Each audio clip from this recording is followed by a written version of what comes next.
மனிதனும் ஷைத்தானுடைய ஊசலாட்டங்களும் என்ற தலைப்பு எனக்கு தரப்பட்டுள்ளது.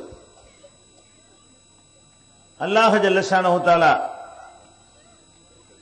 முதல் மனிதராகிய ஆதம் அலைஹிஸ்ஸலாத்து வஸ்ஸலாம் அவர்களை படைத்து அவர்களை ஒரு சிறந்த படைப்பாக அறிமுகப்படுத்திய பொழுது அவர்களுடைய உயர்வையும் மதிப்பையும் ஷைத்தான் ஏற்க மறுத்தான்.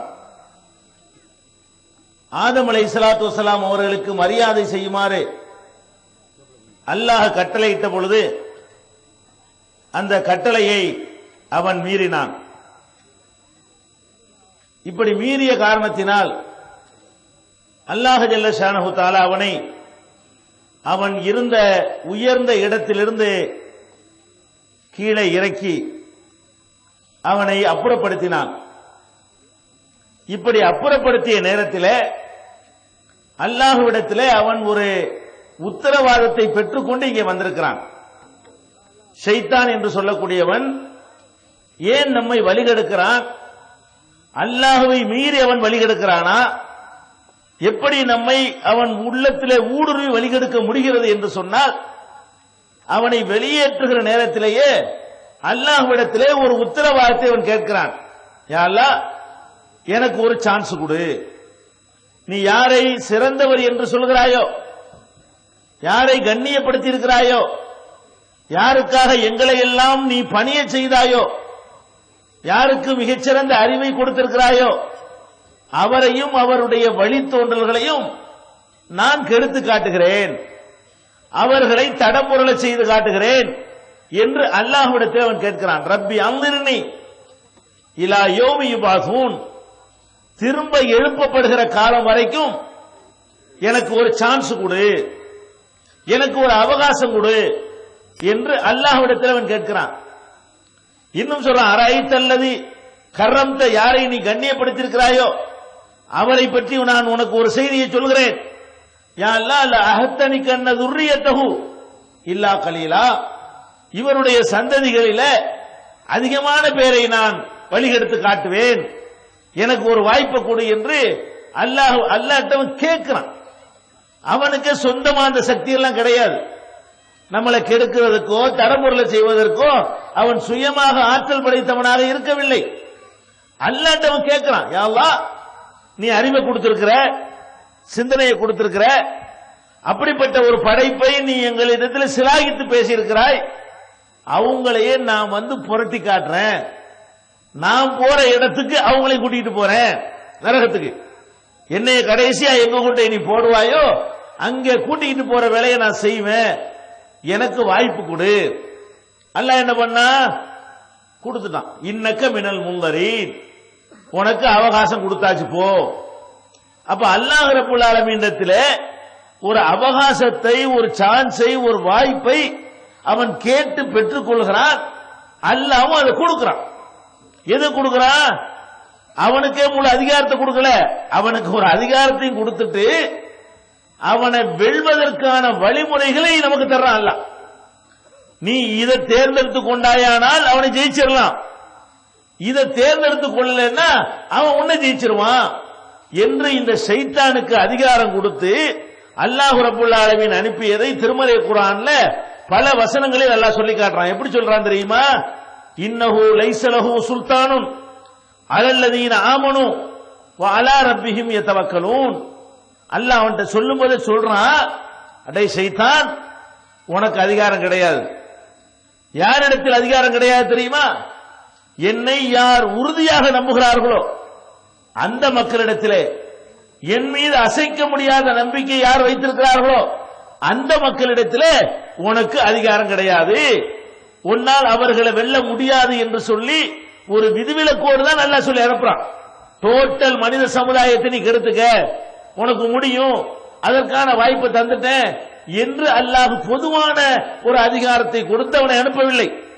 அதே மாதிரி என்ன செய்யறான் அல்லாஹ் ஒரு இடத்துல சொல்றான், இன்ன இபாதி லைஸ லக அலைஹிம் சுல்தானுன், என்னுடைய நல்லடியார்கள் இருக்கிறார்களே அவர்கள் மீது உனக்கு எந்த அதிகாரமும் இல்லை, இல்லா மனித்தபாக்க மினல் காவீன், வீணா போய் உன்னைய பின்பற்ற தேர்ந்தெடுத்துக் கொள்கிறானே, அவனே உனக்கு பின்னாடி வர ரெடியா இருக்கிறானே, அவனை தவிர மற்றவங்கள்ட்ட உன்னுடைய அதிகாரம் செல்லாது என்று அல்லாஹ் சொன்னதாக திருமறை குர்ஆன்ல சொல்லி காட்டுகிறான்.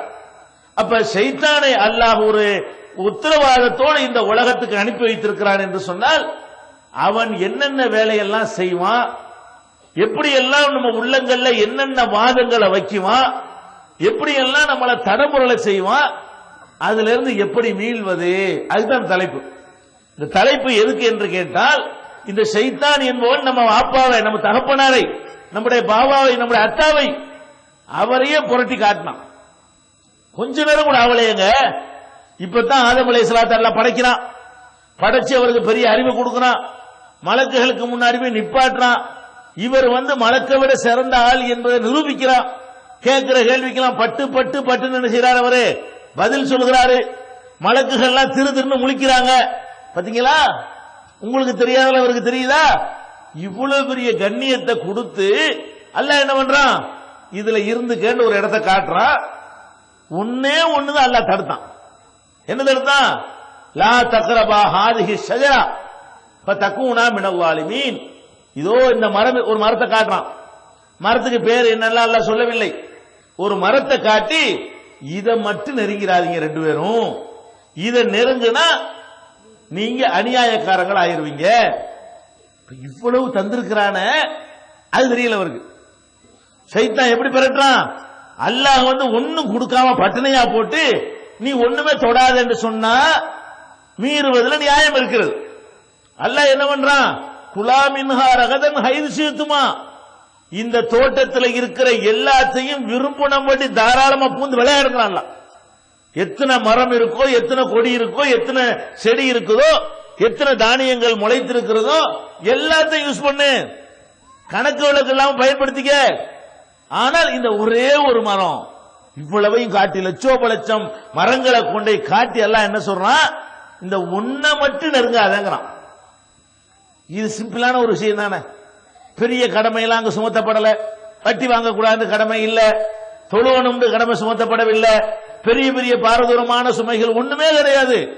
அன்னைக்கு ஆதம் அலைஹிஸ்ஸலாத்துக்கு அல்லாஹ் போட்ட கட்டளை ஒண்ணே ஒண்ணுதான். என்ன கட்டளை? நல்லா தின்னு, இதை திங்காத. இவ்வளவையும் தின்னு, இந்த ஒன்னே ஒண்ணு திங்காத, நெருங்காதங்கிறான். ஷைத்தான் பாருங்க, அப்படிப்பட்ட ஆதம் அலைஹிஸ்ஸலாத்தையே கவுத்திட்டானே இல்லையா? என்ன பண்ணுவான்? நல்லது மாதிரி வர்றான். ஃபதல்லாஹுமா பிகுரூரின், ஏமாத்துற மாதிரி வாதத்தை உண்டாக்குறான். எப்படி? ஆதமே, அல்லாஹ் ஏன் தடுத்திருக்கான் உனக்கு தெரியுமா? அல்லாஹ்வை மீறத எப்படி மீற வைக்கிறான்னு பாருங்க. நம்ம பாபாவை எப்படி கவுத்துனானோ அப்படித்தான் நம்மளையும் கவுத்துவான். ஷைத்தானுடைய வேலை என்ன தெரியுமா? டைரக்டா வரமாட்டான். கெட்டதையே எப்படி காட்டுவான்? நல்லது மாதிரி காட்டுவான். தப்பு நல்லா தெரியும், அதை நியாயப்படுத்துறதுக்கு அளவுக்கு நமக்கு மூளையை மண்டலாக்கி விட்டுவான். அது நமக்கே நியாயம் மாதிரி படும். எப்படி கிடக்குறான்? ஆதமே, இந்த மரத்தை, இவ்வளவு மரம் இருக்குதுல்ல, இவ்வளவு மரத்தை விட்டுப்புட்டு இந்த ஒரு மரத்துக்கிட்ட ஏன் போகக்கூடாது அல்லாஹ் உனக்கு சொன்னான் தெரியுமா? இதை சாப்பிட்டீங்கன்னு வைங்க, இங்கேயே நிரந்தரமா இருந்துருவீங்க. இருக்கக்கூடாதுன்னு நல்லா விரும்புறான், பாயிண்டத்துக்கு போடுறான். எதுக்கு பண்றான்? நீங்க இதை சாப்பிட்டீங்கன்னு வைங்க, இல்லா அந்த கூணா மலக்கைனி அவுத்த கூணா மால் காலிதீன், நீங்க மலக்கா மாறி போயிருவீங்க. இதை திண்டீங்கன்னு வைங்க, மலக்குத்தன்மை உங்களுக்கு வந்துவிடும், ஒரு பாவமும் செய்ய மாட்டீர்கள், முழுக்க முழுக்க ஒரு இபாதத்திலே மூழ்கி கிடக்கூடிய மக்களா ரெண்டு பேரும் மாறிடுவீங்க. அதுக்கு உள்ள மரம் இது, இதை திண்டீங்க மலக்காயிருவீங்க, அல்லது இங்கேயே பர்மனண்டா தங்கிருவீங்க அப்படிங்கிறான். அவங்க நினைக்கிறாங்க இது நல்லது தானே, ஆசாபாசத்தோட இருந்து கொண்டு தப்பு செய்து கொண்டு பொய் சொல்லிக் கொண்டு இப்படியான ஒரு படைப்பாக நம்ம இருக்கிறோம், நம்ம மலக்கா மாறிட்ட நல்லது தானே. ஃபதல்லாஹுமா பிகுரூரின், பொய்யான வாக்குறுதியை கொடுத்து அவர்களை கவிழ்த்து விட்டான். அல்லாஹ்வுடைய கட்டளை எப்படி மீற வைக்கிறான்னு பாருங்க. அல்லாஹ்வுக்கு எதிராக போறோம் மீறல, எப்படி மீறாங்க? மலக்கா தானே ஆக போறோம், மலக்கா போன நிறைய வணங்கலாம்ல, நிறைய அல்லாஹ் இபாதத் செய்யலாம்ல, நிறைய அல்லாஹ் தஸ்பீஹ் செய்யலாம்ல. அல்லாஹ்வுக்கு நிறைய இபாதத்து செய்ய போறோங்கிற போர்வையை போத்தி ஒரே அமுக்கு அமைக்கிட்டு போயிட்டான். அப்ப இதையே அல்லாஹ் என்ன சொல்லி கேட்டான்? உங்களுடைய தகப்பனாரை அவன் கெடுத்த மாதிரி உங்களை கெடுத்துறதுக்கு இடம் கொடுக்காதீங்க. குர்ஆன்ல பல இடங்கள் அல்லாஹ் எப்படி எச்சரிக்கிறான்னு கேட்டா, இப்ப வஸ்வஸ இலைஹி ஷைத்தான், ஷைத்தான் அவருடைய உள்ளத்திலே ஒரு எண்ணத்தை போடுகிறான். யா ஆதமு ஹல் அதுல்லுக அலா ஷஜரத்தில் குல்தி வ முல்கின் லா யப்லா, நிரந்தரமாக உன்னை தங்க வைக்கிற ஒரு மரத்தை உனக்கு காட்டி தரட்டுமா? அழியாத ஆட்சியை உன் கையிலே தருவதற்கான ஒரு மரத்தை உனக்கு சொல்லித் தரட்டுமா? இப்படி கேட்டுதான் அவர்களை கெடுத்தான். மானஹாகுமா ரப்புகுமா அன்ஹாதிஹி ஷஜரா, இந்த மரத்தை சாப்பிடக்கூடாது என்று அல்லாஹ் ஏன் தடுத்திருக்கிறான் தெரியுமா? இல்லா அன் தகூனா மலக்கைனி அவ் தகூனா மினல் காலிதீன், நீங்க மலக்கா இருப்பீங்க அல்லது நிரந்தரமா இருப்பீங்க. இத சொல்லிட்டு அல்லாஹ் சொல்றான், யா பனி ஆதம், ஆதமுடைய மக்களே, நம்மளை கூப்பிடுறான் அல்லாஹ், லா யஃப்தினன்னக்கும் ஷைத்தான், ஷைத்தான் உங்களை கவிழ்த்து விட வேண்டாம். கமா அஹ்ரஜ அபவைக்கும் மினல் ஜன்னா, சொர்க்கத்திலிருந்து அந்த சோலையிலிருந்து உங்களுடைய பெற்றோரை தாய் தந்தையரை ஆதமை ஹவ்வாவை வெளியே அப்புறப்படுத்தினான அந்த மாதிரி உங்களை கெடுக்க இடம் கொடுத்து விடாதீர்கள். அப்ப ஷைத்தானை பொறுத்த வரைக்கும் என்ன பிரச்சனைன்னு கேட்டா, அவன் நேரடியாக நீ அல்லாஹ்வுக்கு தப்பு செய்யி, அல்லாஹ்வை மீறு அப்படின்னு சொல்ல மாட்டான். நீனா மீறிக்கிருவ. யாரை கெடுக்க வருவான்? கண்ணிலே புரண்டுகிட்டு சைத்தான் தனியா கெடுக்கணுமா? கெடுக்க மாட்டான். அவன் தான் கரெக்டா சைத்தான் வேலையை கரெக்டா அவன் செஞ்சுட்டு இருக்கிறானே.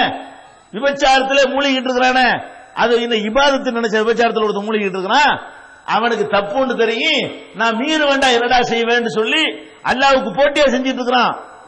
அவனை போய் சைத்தான் கெடுக்க தேவையில்லை. சைத்தான் கெடுக்க மாட்டான். யாரை கெடுப்பான்? யாரு கொஞ்சம் நல்லா நடக்கணும்னு நினைக்கிறோமோ, யாரு கொஞ்சம் ஒழுங்கா இருக்குன்னு நினைக்கிறோமோ, யாரு நம்ம மறுமை வாழ்க்கையை காப்பாற்றிக் கொள்ள வேண்டும் என்று ஆசைப்படுவோமோ, அந்த மாதிரியான மக்களைத்தான் ஷைத்தான் வந்து வழிகெடுப்பான். அதனாலதான் அல்லாஹ் என்ன பண்றான், திருமறை குர்ஆன்ல பல இடங்கள்ல நமக்கு வந்து அந்த கட்டளை இறான் பாதுகாப்பு தேட சொல்லி. எதுல இருந்து? ஷைத்தானுடைய தூண்டுதல்ல இருந்து, ஷைத்தானுடைய அந்த ஊசலாட்டத்தில் இருந்து என்னிடத்துல பாதுகாப்பு தேடுங்கள். குர்ஆன்ல அல்லாஹ் சொல்லி காட்டுறான், குல் நபியே நீங்கள் சொல்லுங்கள், ரப்பி இன்னி அஊது பிக மின் ஹமஸாத்தி ஷயாத்தீன், ஷைத்தானுடைய ஊசலாட்டங்களிலிருந்து இறைவா உன்னிடத்தில் நான் பாதுகாப்பு தேடுகிறேன். வ அஊது பிக ரப்பி அன் யஹ்துரூன், என்னிடத்தில் ஷைத்தான் வருவதை விட்டும் பாதுகாப்பு தேடுகிறேன். இப்படி நமக்கு அல்லாஹ் கற்றுத்தர்றான். நபிகள் நாயகம் ஸல்லல்லாஹு அலைஹி வஸல்லம் அவர்களை சொல்ல சொல்கிறான், குல் நபியே நீங்கள் சொல்லுங்கள். குர்ஆனுடைய கடைசி சூராவுல என்ன சொல்றான்? அஊது பிரப்பின் நாஸ், மனிதர்களுடைய இறைவனிடத்திலே நான் பாதுகாப்பு தேடுகிறேன். மலிக்கின் நாஸ், மனிதர்களுடைய எஜமானிடத்திலே நான் பாதுகாப்பு தேடுகிறேன். இலாஹின் நாஸ், மனிதர்களுடைய வணக்கத்திற்கு சொந்தக்காரனாக இருக்கக்கூடிய இறைவனிடத்திலே பாதுகாப்பு தேடுகிறேன். எதை விட்டு பாதுகாப்பு? மின் ஷர்ரில் வஸ்வாஸ், தீய எண்ணங்களை உண்டாக்குவானே அவனுடைய தீங்கை விட்டும் பாதுகாப்பு தேடுகிறேன். எப்படி உண்டாக்குவான்?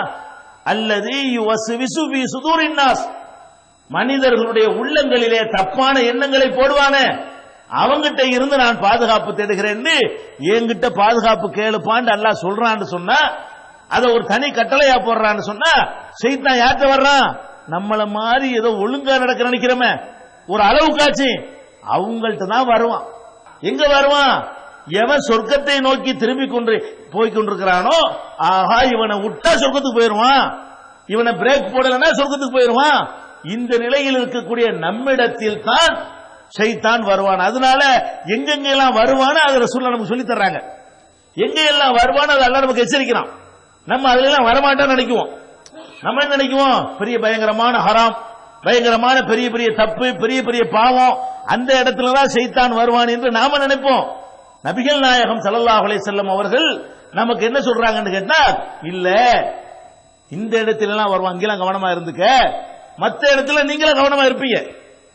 விபச்சாரம் பண்ண மாட்டீங்க, திருட மாட்டீங்க, கொள்ளையடிக்க மாட்டீங்க, கொலை செய்ய மாட்டீங்க, இதெல்லாம் ஒரு அளவுக்கு தப்புன்னு விளங்கிடுவோம்.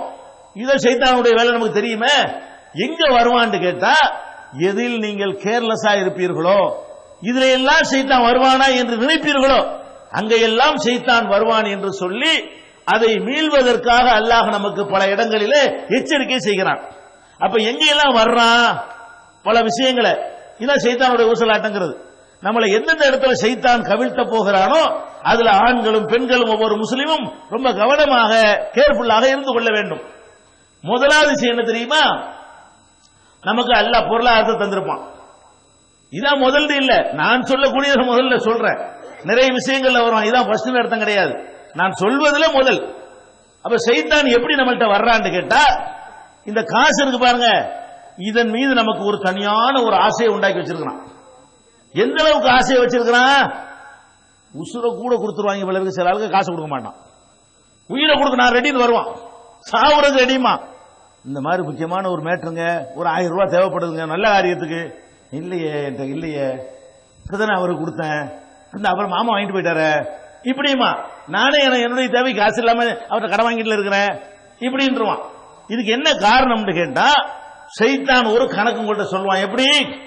இது வெளிப்படையா பார்த்தா உங்களுக்கு சரி மாதிரி தெரியும். கையில நீங்க 10,000 ரூபாய் வச்சிருக்கீங்க, ஒரு காரியத்துக்கு 1000 ரூபாய் கொடுத்தீங்க, 10,000த்துல 1000 போனா என்னது? 9,000 தானே? இது தெரிஞ்ச கணக்கு தானே? இங்கதான் வருவான். பத்தியா குறையுதுல, கொடுத்தா குறையும். நீ கொடுத்தேன்னு வை, கொடுத்துக்கிட்டே இருந்தேன்னு சொன்னா உனக்கு வறுமை வந்துடும், உனக்கு இயலாம வந்துடும், உனக்கு நீ போய் அடுத்த கேட்கறதுல வந்துடும். அதனால எவ்வளவுக்கு உனக்கு அல்லாஹ் தர்றானோ நீ வச்சுக்கப்பா. நீ எது கொடுத்து கொடுத்து உன்னுடைய அந்த இத செல்வத்தை குறைக்கிற?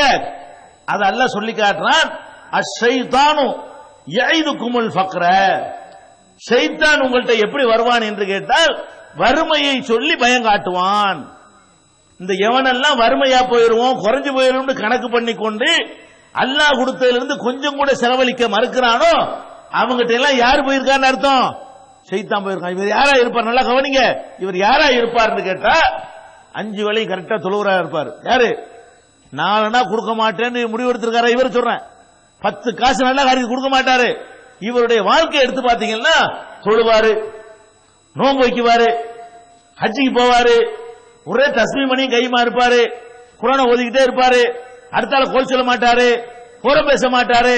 இப்படி ஒரு அளவுக்கு கரெக்டா இருக்கிற ஒரு ஆளை பாக்குறான். இவனை அடிக்கிறது வேற இடம். எந்த இடம்? இவனை இந்த காசுல அடிச்சு போடலாம். இவ்வளவு செய்வாரு. பைத்த வழி துடிக்குதுங்க, ஒரு 100 ரூபாய் கொடுங்க மாத்திரை வாங்கினா நான் பிழைச்சுக்கிறேமா, கொடுக்க மாட்டான். 10 காசு கொடுக்க மாட்டான். என்ன காரணம்? கொடுத்தா குறையும். இது ஷைத்தானுடைய ஊசலாட்டம். ஷைத்தானுடைய ஊசலாட்டம். இப்ப உங்களுக்கு இந்த போட்டாங்கல்ல, சுனாமி வருது, நாளைக்கு வந்துடக்கூடாது, ஒரு ஆம்புலன்ஸ் வாங்கணும் என்று கேட்கும் பொழுது அப்படி எடுக்கும் போதே வந்துருவான் ஷைத்தான். கையை விடும் போதே டேய் கம்மியாயிடு, ரொம்ப எடுத்துறாத, இவன் பார்க்க போறான், சில்லற காசு இருந்தா எடுத்து போடு, நோட்டை போட்டுறாத, இப்படிலாம் சொல்றானா இல்லையா? எதை சொல்லி காட்டுறான்? வறுமையை சொல்லி பயம் காட்டுறான். அல்லாஹ் அதுக்கு பதில் சொல்றான், வல்லாஹு வாசிஉன் அலீம். டேய் அல்லாஹ் தாராளமானவன்டா, அல்லாஹ் உனக்கு தர்றவன். உன் கணக்குப்படி 10,000த்துல 1000 கொடுத்தால் 9,000. ஆனா ஏன் கணக்கு வேற. அல்லாஹ் சொல்றான் ஏன் கணக்கு வேற. கொடுத்தா குறையும் என்பது உன்னுடைய கணக்கு, ஏன் கணக்கு கொடுத்தா அதிகரிக்கும். ஏன்? கொடுக்கிறவனுக்கு நான் 1க்கு 10ஆக, 1க்கு 100ஆக, 1க்கு 700ஆக நாடினால் அதை விட அதிகமாக தருவேன் என்று அல்லாஹ் சொல்கிறான். இத நம்ம உலகத்துல அவன் நிரூபிச்சு காட்டுறான். செல்வத்தை தர்றது, ரிஸ்க தர்றது உன்னுடைய திறமைக்கு இல்ல, உன்னுடைய ஆற்றலுக்கு இல்ல, உன்னுடைய உழைப்புக்கு இல்ல, என்னுடைய கருணையினால் தான் இது நடக்குன்னு நிரூபிச்சு காட்டுறானா இல்லையா? இந்த உலகத்தில் உங்க கண்ணு முன்னாடி காட்டுறானா? எப்படி காட்டுறான்? பெரிய அறிவாளி ஊர்ல அவன் தான். அறிவாளி தானே எல்லாம் விவரம் தெரிஞ்சவனா இருப்பான், அவன் தானே பணக்காரனா இருக்கனே. அறிவாளி பூரா பாருங்க பிச்சைக்காரனா இருப்பான். அறிவாளி ரொம்ப பெரிய அறிவாளி முத்தி போனவன் இருக்கான் பாருங்களேன், இவனோட பூரா எப்படி ஆக்கியிருப்பான். அந்த காலத்து புலவன்ல இருந்து எடுத்துக்கிட்டாலும் சரி, இன்னைக்கு வரைக்கும் எடுத்துக்கிட்டாலும் சரி, கவிஞன் புலவன் படிச்சவன் இந்த மாதிரி இருக்கலாம் பாருங்க, இவனோட பூரா என்ன பண்ணி விடுவான்னு கேட்டா, படிக்காத கை நாட்டு பேர் வழி இருக்கான அவங்கிட்ட கொண்டு காசை கொடுத்து இப்படி கை கட்டி சம்பளம் வாங்குவான். பெரிய என்ஜினியருமா அப்படிமா இப்படிமா. இவனோட முதலாளி யாரா இருப்பான்? கை நாட்டு பேர் வழியா இருப்பான். கையெழுத்து போட தெரியாது.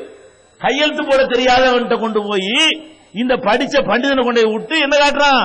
டேய் உங்களுக்கு என்ன அறிவு இருந்தா சம்பாதிக்கலாம் நினைக்கிறியா? திறமை இருந்தா சம்பாதிக்கலாம் நினைக்கிறியா? உன் திறமையினாலதான் காசு நினைக்கிறியா? இங்க வார், கையெழுத்து கூட போட தெரியாது.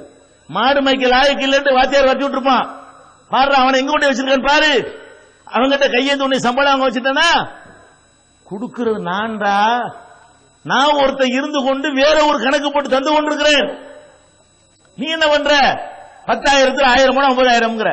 இது யாருடைய வேலை? கொடுக்கக்கூடிய காரியங்களை கொடுக்காமல் தடுக்கிற வேலை இருக்கு பாருங்க. இதுக்கு ஷைத்தான் போடக்கூடிய மாய வலை என்ன என்று சொன்னால், வெளிப்படையாக தெரிகிற கணக்குகளை கொண்டாந்து உங்கள்கிட்ட போடுவான். இதுல கவனமா இருந்துக்க. ஒரு காலத்து அல்லாஹ் சொல்றான், வல்லாஹு யஇதுக்கும் மக்ஃபிரத்தம் மின்ஹு வ ஃபضலா. அல்லாஹ் உங்களுக்கு வாக்களிக்கிறான், ஃபضலை அருட்கொடைய வாக்களிக்கிறான். வாரி வழங்கினீர்களேயானால் உங்களுக்கு அதிகமாக தருவதாக வாக்களிக்கிறான். அல்லாஹ் வாக்களிக்கிறான் நிறைய தர வேண்டாண்டு. ஷைத்தான் வாக்களிக்கிறான் குறையத்தான் செய்யும். ஆனால் நம்ம குறையறத பார்க்கறானே தவிர வர்ற வழியை விட்டுறான மறக்க வச்சிடறான். ஷைத்தான் எதை மறக்கடிக்கிறான்? 10,000 1000 போனா 9,000 தான். 1000 போகும்போது 4,000 வந்து விழுந்தா 13,000 ஆயிரும்ல. இந்த 4,000 வந்து உழுங்குறத உன்னை மறக்க வச்சு விடுறான். 1000 போகும். நீ அல்லாஹ்வுக்காக கொடுக்கும் பொழுது ஒண்ணுக்கு ஒரு 4,000க்கு ஒன்னு போடுறான்றான் அல்லாஹ். இங்க 1000 கொடுத்துட்டு பாப்ப, கணக்கு பார்த்தா 13,000 இருக்கு. ஏதா அவன் தந்து இருக்கிறான். அப்ப ஷைத்தான் என்ன செய்யறான்னா, இந்த போறதை மட்டும் பார்க்கறான், வாரதை மறக்க செஞ்சிடறான். இப்படி ஷைத்தான்கள் காசு பண விஷயத்துல நம்மை தடுமாற செய்வார்கள். காசு பணத்துல தான் ஷைத்தான் நம்மளை ஈஸியா வீழ்த்த முடியும். நபிகள் நாயகம் ஸல்லல்லாஹு அலைஹி வஸல்லம் அவர்கள் சொன்னார்கள், ஒரு மனிதன் எல்லாம் என்னுடையது அலமோதுகிறான். என் வீடு, என் பங்களா, என் காரு, என்னடா உன்னுடையது? நமக்கு புரிய வைக்கிறாங்க. இந்த காசு ஆசையிலிருந்து, பொருளாதார ஆசையிலிருந்து வெல்வதற்காக நபிகள் நாயகம் ஸல்லல்லாஹு அலைஹி வஸல்லம் அவர்கள் ஒரு தத்துவத்தை சொல்றாங்க. நீ உன்னுடையது ஒன்னு போறிய, இதுக்கு என்ன முடிவு சொல்லு பாப்போம். எவ்வளவு ஒருத்தர் போய் கேளுங்க, அடே உனக்கு எவ்வளவு இருந்தாலும் திருப்தி சொல்லணும்னு கேளுங்க. சொல்ல முடியுமா? என்னாலாச்சு? ஒரு கோடீஸ்வரன் போங்க, சார்டா இப்ப கோடி இருக்குல்ல, உன்ன வேணும் புரியல, எத்தனை கோடி இருந்தா நீ திருப்தி அடைவ சொல்லுன்னு கேளுங்க. 5 5 கொடுத்து திருப்தி அடைவானா? இன்னொரு 5 தான் நல்லா இருக்கு. 5 வாங்கிட்டு என்ன செய்வான்? மறுபடியும் கேளுங்களேன், இப்ப திருப்தியா? இன்னும் 5 இருந்தா இன்னும் டபுளா நான் இருப்பேன்ல. சரி 10 கொடுத்து திருப்தி அடைவானா? இன்னொரு 10 இருந்தா நல்லா இருக்கும் தெரியுமா? ரசூலுல்லாஹ் சொன்னாங்க, இந்த ஆதமுடைய மகன் மனிதன் இருக்கிறானே, அவனுக்கு தங்கத்திலே 6 ஓடுது. 6 ஓடிட்டு இருக்குன்னு வைங்க, தங்கத்துல ஓடுது. அது பாட்டு வாசல்ல ஓடு அள்ளிக்கிட்டு தங்கமா வருது. அல்ல தங்க 6 ஓடுமையானால் அவன் நினைக்குவான, ஆசைப்படுவானா? ஒரு 6 தானே இருக்குது, இன்னொன்னு தான் நல்லா இருக்குமே. தங்கத்துல 6 ஓடுது. 6 ஓடினாலும் என்ன அர்த்தம்? அதுக்கு முடிவு கிடையாது, கஷ்டம் கிடையாது, தேடி போக வேண்டியது இல்ல, அது பாட்டுக்கு ஓடிக்கிட்டே இருக்கு. அள்ளி அள்ளிக்கு வச்சுக்க மூட்டை கட்டிக்கிட்டே இருக்க வேண்டியதான். அப்படி வந்துகிட்டே இருந்தா கூட அவன் நினைக்குவானா, இன்னொன்னு இருந்தா அவன் நல்லா இருக்கு. இதுதான் நீ மண்ணை தூக்கி உன் வாயில கொண்டை போடுற வரைக்கும், மண்ணுக்குள்ள போட்டு உன் மேல மண்ணை கொண்டு கொட்டுற வரைக்கும் இது அடங்காது, இதுக்கு முடிவு கிடையாதுங்கிறாங்க ரசூல் ஸல்லல்லாஹு அலைஹி வஸல்லம். நம்ம முதல்ல ஷைத்தானை இதுல எப்படி வெல்லணும் தெரியுமா? இவன் இப்படித்தான் நம்மள ஆசையை ஊட்டிக்கிட்டே இருப்பான், இதுக்கு முடிவு இல்ல. எவ்வளவு இருந்தாலும் நம்ம திருப்தி அடைய மாட்டோம். 1000 இருக்கும்போது 2000 போது நினைக்குவோம், 2000 வந்தா 4000 வந்தா தான் திருப்தி நினைக்குவோம். 4000 வந்தா திருப்தி அடைவோமா? 40,000 வந்தா தான் திருப்தி நினைக்குவோம். 40,000 திருப்தி அடைஞ்சிருவோமா? 4000 கோடி பில்கேட்ஸ் ஆனா நம்ம திருப்தி அடைஞ்சிருவோமா? 2 பில்கேட்ஸ் ஆகும்னு நினைக்குவோம். நம்மளுடைய நிலைமை எப்படி இருக்கு? எவ்வளவு வந்தாலும் சரி அதுக்கு மேல இன்னும் வேணும் என்று ஆசைப்படுவோம் என்று சொல்கிறார்களே. இதை புரிந்து கொண்டோமையானால் ஷைத்தானுடைய வலையிலிருந்து நாம் தப்பித்துக் கொள்ளலாம். இங்கே ஷைத்தான் வருவான். இந்த ஊசலாட்டத்தில் தப்பிக்கணும். என்ன வழி தப்பிக்கிறது? போவதை மட்டும் பார்க்காம வர்றதையும் பார்க்கணும். எப்படி பார்க்கணும்? கொடுத்தால் குறையும், கொடுத்தால் தருவான். ஒரு பக்கம் குறையும், ஒரு பக்கம் வரும். ஒரு பக்கம் குறைகிறத மட்டும் காட்டி ஷைத்தான் உன்னை பயம் காட்டினால், இன்னொரு பக்கத்தில் வரும் என்றதை நினைத்து பார்த்தாயானால் உன்னையே ஷைத்தான் வெல்ல முடியாது என்று அல்லாஹ்வுடைய தூதர் ஸல்லல்லாஹு அலைஹி வஸல்லம் அவர்கள் நமக்கு வழிகாட்டி தந்திருக்கிறார்கள். அடுத்து என்ன? இதே ஷைத்தான் நம்மை வழிகெடுப்பதற்காக வேண்டி குறுக்கு வழிகளை நியாயப்படுத்தி காட்டுவான். எப்படி குறுக்கு வழி? வியாபாரம் பண்ணி கஷ்டப்பட்டு உழைச்சி சம்பாரிச்சு பணக்காரனா ஒரு வழி உலகத்தில் இருக்குன்னு வைங்களேன், இதுல போக விட மாட்டான். அவன் என்ன பண்ணுவான்? ஏதாச்சும் ஒரு குறுக்கு வழி கிடைக்குதா, லாட்டரி சீட்டு விற்கிறாங்களா, மல்டி லெவல் இருக்கா, எம்எல்எம் இருக்குதா, உட்கார்ந்த இடத்துல அவனை கவுத்தி இவனை கவுத்தி அப்படி கவுத்தி இப்படி கவுத்தி ஏதாவது செய்யலாமா, ஆட்டத்துக்கு மாட்டில் போட்டு மாட்டத்துக்கு ஆட்டில் போட்டு ஏதாவது செஞ்சு இப்படி செய்யலாமான்னு சொல்லி இந்த மாதிரி வழியை காட்டுவான். இதுல முக்கியமான ஒரு வழி என்ன என்று சொன்னால், ஷைத்தான் நம்மளை வழிகெடுக்கக்கூடிய முக்கியமான விலை என்னன்னு சொன்னால், திருக்குர்ஆன் சொல்கிறது, இன்னமல் ஹம்ரு வல் மைசிரு வல் அன்சாபு வல் அஸ்லாமு ரிஜ்சும் மின் அமலி ஷைத்தான். மக்களே, மதுபானமும் சூதாட்டமும் ஷைத்தானுடைய ஊசலாட்டங்களில உள்ளது, இதிலிருந்து விலகிக் கொள்ளுங்கள் என்று அல்லாஹ் சொல்லி காட்டு. இப்ப நீங்க இந்த சூதாட்டத்தில் ஈடுபடுறீன்னு வைங்க, இதுல காசு ரொம்ப கிடைக்கும் ஆசை காட்டும். உண்மையில கிடைக்குமா? கிடைக்காது. 1,00,000 பேர் டிக்கெட் எடுக்கிறான் லட்சாதிபதி ஆகுறதுக்காக வேண்டி. 1,00,000 பேர் ஆகுவான்? 1,00,000 பேர்ல ஒருத்தன் தான் ஆக போறான். 1,00,000 பேர் டிக்கெட் எடுப்பான், ஒரே ஒரு லட்சாதிபதி ஆகுவான். இந்த 1 லட்சாதிபதிக்காக வேண்டி 1,00,000 பேர் என்ன செய்வான்? பணத்தை கட்டுவான். இந்த ஒரே ஒருத்தன் பேப்பர் படம் போடுவாங்க, லட்சாதிபதி ஆயிட்டார் ராமசாமி, நம்மள என்ன செய்வோம்? அடுத்த மாசமே வாங்குவோம். இவன் இந்த லாட்டரிக்காக செலவழிச்சு வாங்குறான இந்த காசு, இதை சேர்த்து வச்சிருந்தாலே அதை விட சீக்கிரம் லட்சாதிபதியா இருப்பான். பல லட்சக்கணக்கான ரூபாயில கொண்டு கொட்டி இருப்பான். உலகத்தில் அவனுக்கு ரிசல்ட் கிடைச்சிருக்காது, மறுமையிலும் கிடைச்சிருக்காது. இப்படி இந்த சூதாட்டம் போன்ற தப்பான வழிகளிலையும் ஷைத்தான் உங்களை நீங்க நின்று கவுத்துவான். எத்தனையோ சகோதரர்கள் முஸ்லீம்கள் நம்ம பார்க்கிறோம், லாட்டரி சீட்டை வாங்கிட்டு குர்ஆனுக்குள்ள வச்சு மூடி மூடி எடுப்பா. எதுக்கு? உழுவுறதுக்காக வேண்டி. சூதாட்டம் மார்க்கத்தில் ஹராம். சூது எல்லா வகையான சூதாட்டமும் மார்க்கத்தில் தடை செய்யப்பட்டிருக்கிறது. இவன் சூதாட்டத்தில் போய் பணக்காரனாக ஆசைப்பட்டு கொண்டு லாட்டரியை வாங்கி குர்ஆன்ல வச்சுட்டு மெம்பர்ல கொண்டு வச்சு எடுத்துட்டு வருவாங்க. சில பேர் அஜத்துல்லா நேரம் பார்த்து பள்ளியாசல்ல போய் மெம்பர்ல வச்சுட்டு எடுத்துட்டு வருவாங்க. பணக்காரன் ஆயிரலாம் குறுக்கு வழியில. இதெல்லாம் ஷைத்தான் உன்னை தூண்டுவான், நிறைய கிடைக்கும்னு. இது கிடையாது. உங்களுக்கு மத்தியில சண்டை ஏற்படுத்த, பகைமை ஏற்படுத்த, பொறாமை ஏற்படுத்த, போட்டி ஏற்படுத்துவதற்கு ஷைத்தான் கையாளக்கூடிய வித்தை என்று அல்லாஹ் ரப்பல் ஆலமீன் சொல்லி காட்டுகிறான். இங்கே ஷைத்தான் வருவான். ஷைத்தான் வரக்கூடிய இன்னொரு முக்கியமான இடம் இந்த மூட நம்பிக்கை இருக்கு பாருங்க, அதுல பூரா ஷைத்தான் வருவான். திருமறை குர்ஆன்ல அல்லாஹ் சொல்லி காட்டுறான், ஷைத்தான் உங்கள்கிட்ட வரக்கூடிய முக்கியமான இடம். அவன் சொல்லிட்டு வந்தது அல்லாஹ்ட்ட என்ன சொல்றான்னு கேட்டா, வல உதில்லன்னஹும், யா அல்லாஹ் நான் போய் அவங்களை கெடுப்பேன். எப்படி கெடுப்பேன் தெரியுமா? வல ஆமுரன்னஹும், அவங்களுக்கு நான் ஒரு ஆர்டர் பண்ணுவேன். ஃபலையு பத்திக்குன்ன ஆதானல் அன்ஆம், கால்நடைகளுடைய காதுகளை அவர்கள் அறுப்பார்கள். ஃபலையு கையிருன்ன ஹல்க் வல ஆமுரன்னஹும், மீண்டும் அவர்களுக்கு நான் உத்தரவு போடுவேன். ஃபலையு கையிருன்ன ஹல்கல்லாஹ், அல்லாஹ் படைத்திருக்கிற கோலத்தையே மாற்றுவார்கள், நீ படைத்திருக்கிற கோலத்தையே மாற்றுவார்கள் என்று அல்லாஹ் ரப்பல் ஆலமீன் ஷைத்தான் சொல்றான். எப்படி சொல்றான்? நான் போய் என்ன வேலை செய்ய போறேன் தெரியுமா? பெரிய வேலையெல்லாம் செய்ய மாட்டேன். நான் பாட்டுக்கு கிறுக்குத்தனமா என்ன போடுவாங்க உள்ளத்துல. அதுக்கு கட்டுப்பட்டு என்ன பண்ணுவாங்க? கால்நடைகளுடைய காதுகளை அறுத்து விட்டுருவாங்க. நீங்க பார்க்கலாம், மாட்டை பார்த்தா சில காது அறுத்து விட்டுருப்பாங்க.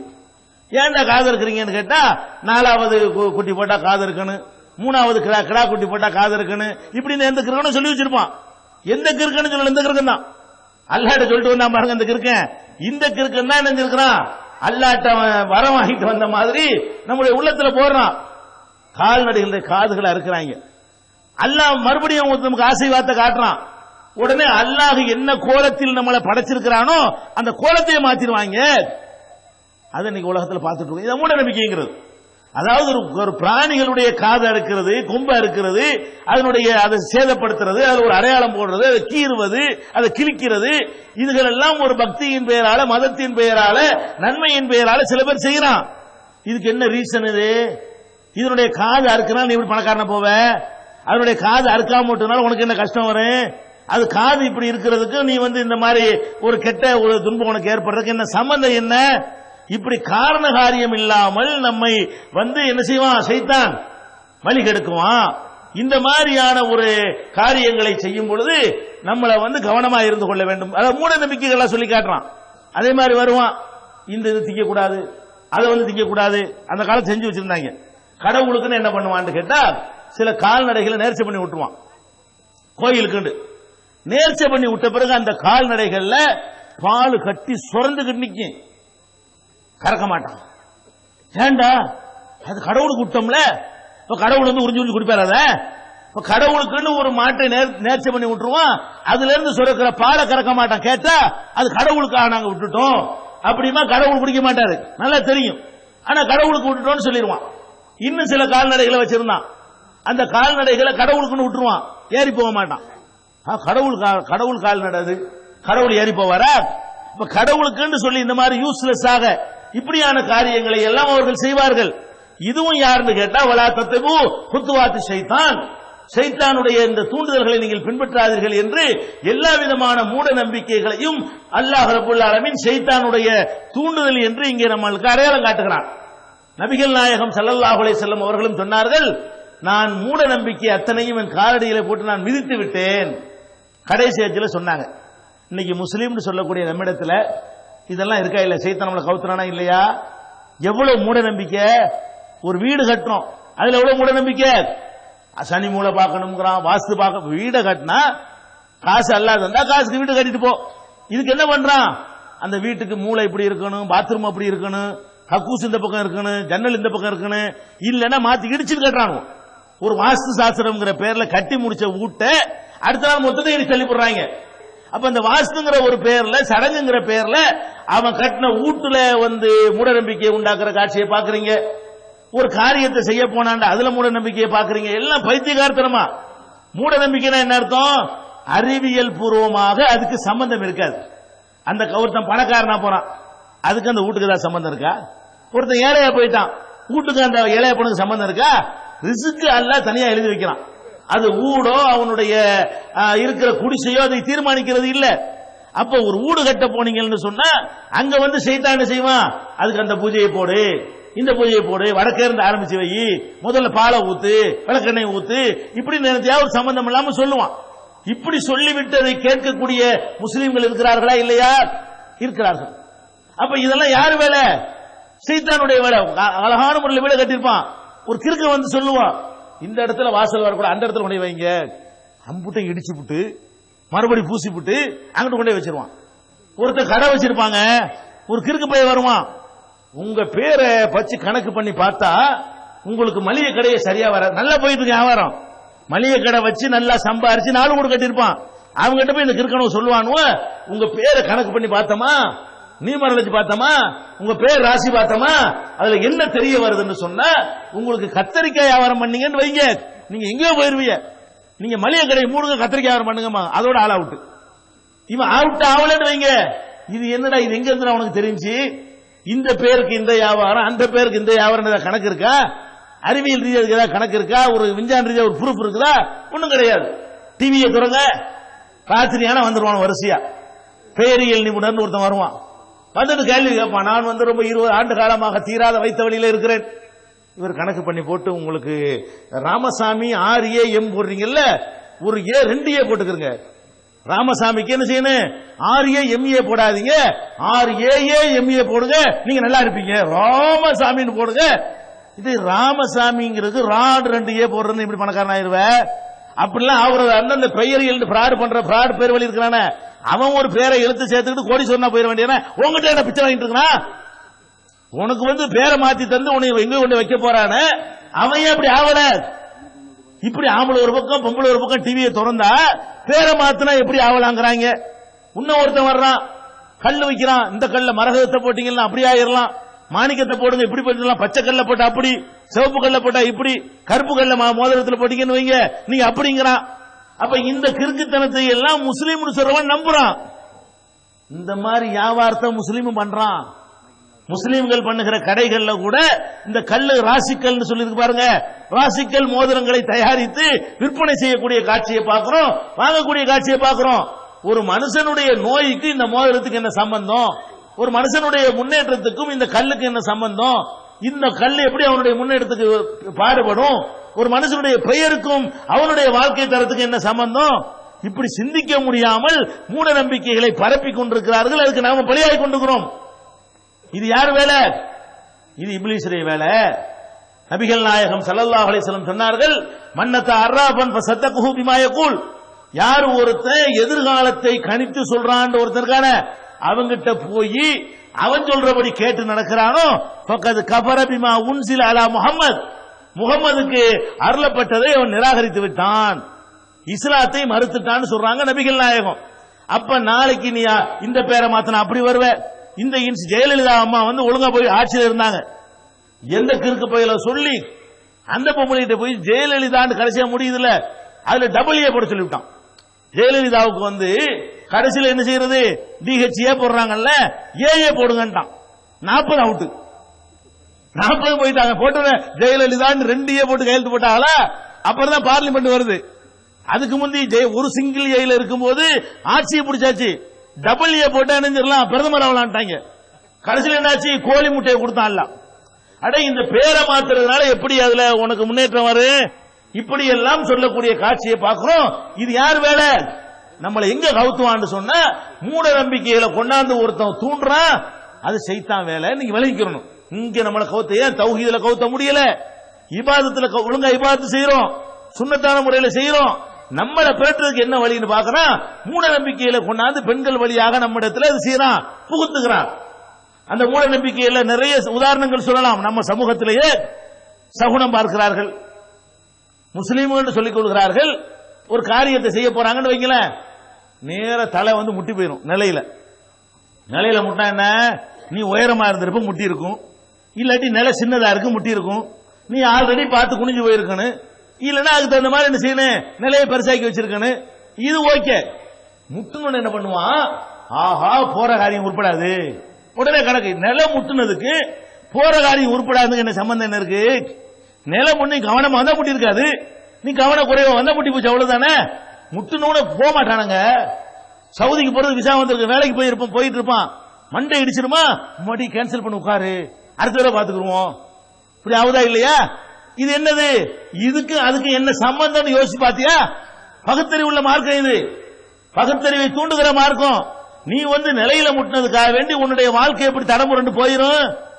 காலில் முள்ளு குத்திருச்சுன்னு வைங்க, அப்படி திருப்பி வந்து உட்காந்துருவாங்க. போற நேரத்தில் கல்லு தடுக்க கூடாது, முள்ளு குத்திடக்கூடாது, ஆக உட்படாது.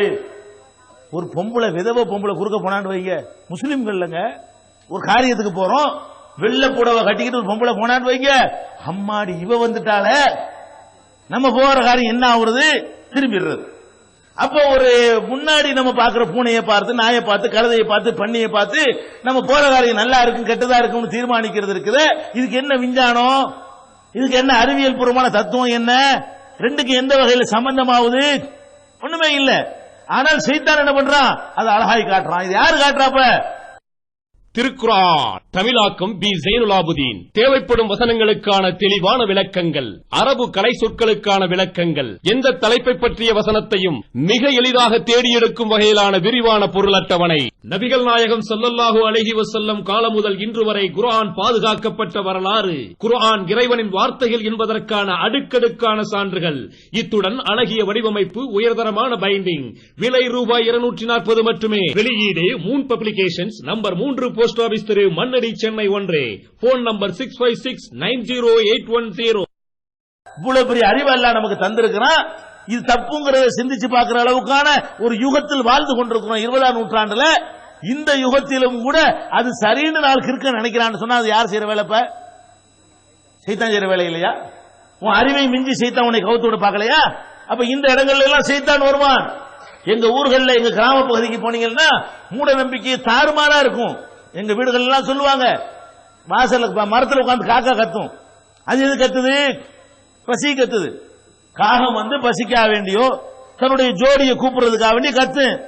உடனே பொம்பளை எல்லாம் பேசிக்கிறாங்க, காக்கா கத்துது, நம்ம அதனால என்ன பணம் வரும், விருந்தாளி வருவாங்க. என்ன காக்கா வந்து வசியில மெசேஜ் சொல்லுதா உங்களுக்கு?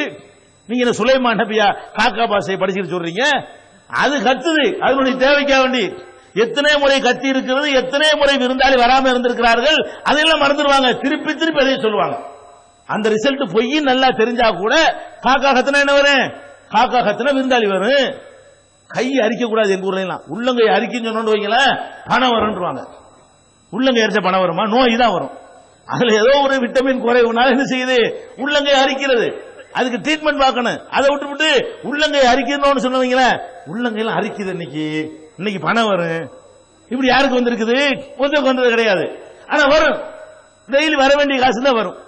அதுக்கு முடிச்சு சம்பந்தப்பட்டு நாளைக்கு தான் வரும். கை அரிக்காத போது வரும். கை அரிக்காத போது மனுஷன்னா அவனுக்கு காசு டெய்லி வந்துட்டு தான் இருக்கும், டெய்லி போய்கிட்டு தான் இருக்கும். அந்த காசு சொன்னல, இந்த 20 ரூபா தந்துட்டார்ல, 10 ரூபா தந்தார்ல, இப்படின்னு சம்பந்தம் இல்லாம சம்பந்தப்படுத்தி கொண்டு பேசுகிற காட்சியை பார்க்கிறோம். இந்த மாதிரி மூட நம்பிக்கைகள் எல்லாமே யாருடைய வேலைன்னு பாத்தீங்கன்னா சைத்தான் நம்மளை கெடுக்கிறான். இதெல்லாம் நம்ம கவுந்துருவோம். இடுப்புல நூல் போடுற காட்சியை பாக்குறீங்க.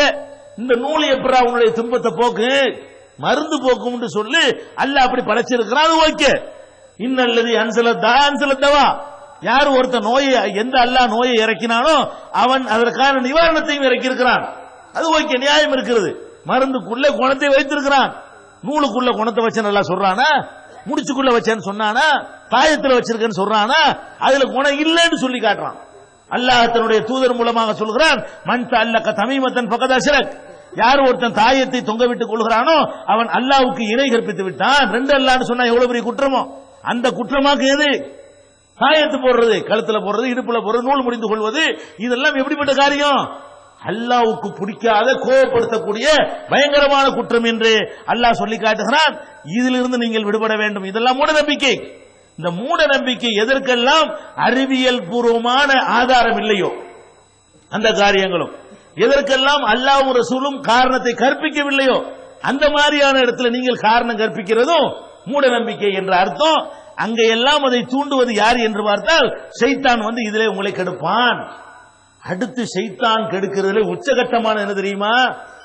நமக்கு தருகிற காசை நல்லது கெட்டதுக்கு செலவழிக்காம விரயம் பண்ணுவதில் நம்மளை கொண்டே வீழ்த்துறான்.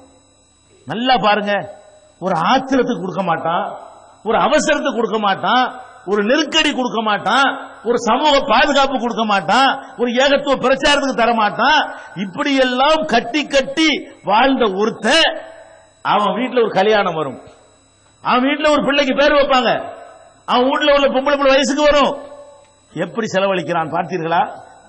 அந்த பொருளாதாரத்தை எப்படி நாசமாக்குறான்?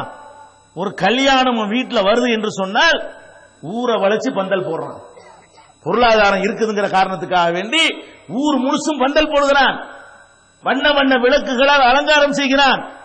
அந்த அவனுடைய பணத்தை காட்டுவதற்காக வேண்டி இளையராஜாவையும் கங்கை அமரனையும் கொண்டு வந்து பாட்டு கச்சேரி நடத்துகிறான். குறவன் குறத்தி டான்ஸ் வைக்கிறான், கலா நிகழ்ச்சி வைக்கிறான். இன்னும் அவனுக்கு திமிர் அதிகமாக இருந்தால் பெரிய பெரிய அரசியல்வாதிகளை, தலைவர்களை கொண்டு வந்து கருணாநிதியை கூப்பிடு, ஜெயலலிதாவை கூப்பிடு, வாசனை கூப்பிடு என்று சொல்லி அவர்களை கொண்டாந்து வைத்து அதற்காக வேண்டி பெரிய அளவில் செலவு செய்கிறான். வேட்டு போடுகிறான்.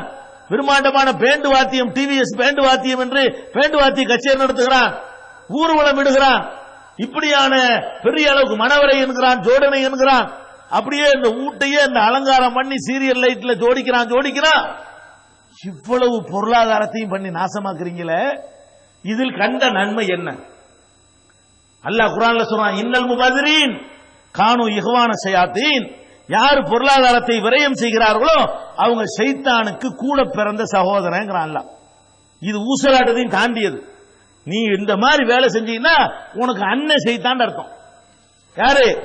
யாரு ஒருத்தன் இந்த ஆடம்பரம் பண்ணுகிறானோ, காசு விரயம் பண்ணுகிறானோ, தேவைக்கு செலவழிச்சால் விரயம் இல்ல, சோத்துக்கு செலவழிக்கிறியா விரயம் இல்ல, 100 பேருக்கு சாப்பாடு 100 பேருக்கு வயிறார கொடுக்கறியா விரயம் இல்ல, 100 பேருக்கு சாப்பாடு கூப்பிட்டு 1000 பேருக்கு சமைச்சு 900 பேர் சாப்பாட்டை கொண்டு குப்பை தொட்டில கொட்டுறிய, இது என்ன? இப்படி செய்யறவன் இருக்கானா இல்லையா? என்னிடத்துல பணம் இருக்குன்னு காட்டுவதற்காக வேண்டி என்னுடைய மகனுடைய திருமணத்தை பயன்படுத்திக் கொள்கிறானே அவன் யார்? பணம் இருக்கிறத காட்டுவதற்காக வேண்டி மகனுக்கு பேர் வைக்கிற நிகழ்ச்சியை பயன்படுத்திக் கொள்கிறான் அவன் யாரு? அடைக்கு நீங்க சைத்தானை விட்டு தள்ளுங்க. கொஞ்சம் சிந்திச்சு பார்க்க மாட்டீர்களா? இந்த முஸ்லிம் சமுதாயம் எவ்வளவு கீழே இருக்கிறது? பொருளாதாரத்தை பொறுத்த வரைக்கும் நீங்க எங்க இருக்கிறீங்க? என்னமோ நினைச்சுக்கிட்டு இருக்கீங்க பெரிய பணம் இருக்குன்னு. 50% மேல வறுமை கோட்டில் இருக்கிற ஒரு சமுதாயம் முஸ்லிம் சமுதாயம். நீ என்ன பண்ற? ஒரு கல்யாணத்துக்கு பட்ஜெட் போடுற லட்சக்கணக்கான ரூபாய்களை, பொருளாதாரத்தை வாரி வாரி இறக்கிற. இன்னும் சொல்ல போனால் இந்த மாவட்டத்துக்காரனுக்கு பணத்துடைய அருமை மற்றவர்களை விட நல்லா தெரியணும். ஏன் தெரியுமா? நீங்கள் விவசாயத்தில் சம்பாதிக்கிற ஒரு மேல்பட்டாம்பாக்கமா இருக்கலாம், மற்ற பகுதி மக்கள் வந்திருக்கிறீர்கள். உங்க சம்பாத்தியம் என்ன சம்பாத்தியம்? உங்க மகனை, உங்க சகோதரனை, உங்க கணவனை, உங்க பிள்ளைய, உங்க தகப்பனை வெளிநாட்டுக்கு அனுப்புறீங்க. 25 வயசுல அனுப்புறீங்க, 30 வயசுல அனுப்புறீங்க, 35 வயசுல அனுப்புறீங்க, 20லயும் அனுப்புறீங்க. இந்த நாட்டில் உள்ள உரிமைகளை பறிகொடுத்து விட்டு, தியாகம் செய்துவிட்டு, சுகத்தை தியாகம் செய்துவிட்டு, பொண்டாட்டி பிள்ளையோடு மகிழ்ச்சியாக இருப்பதை தியாகம் செய்துவிட்டு அங்க போய் ஒரு மாச காலம் அடிமை வேலை செய்யணும்.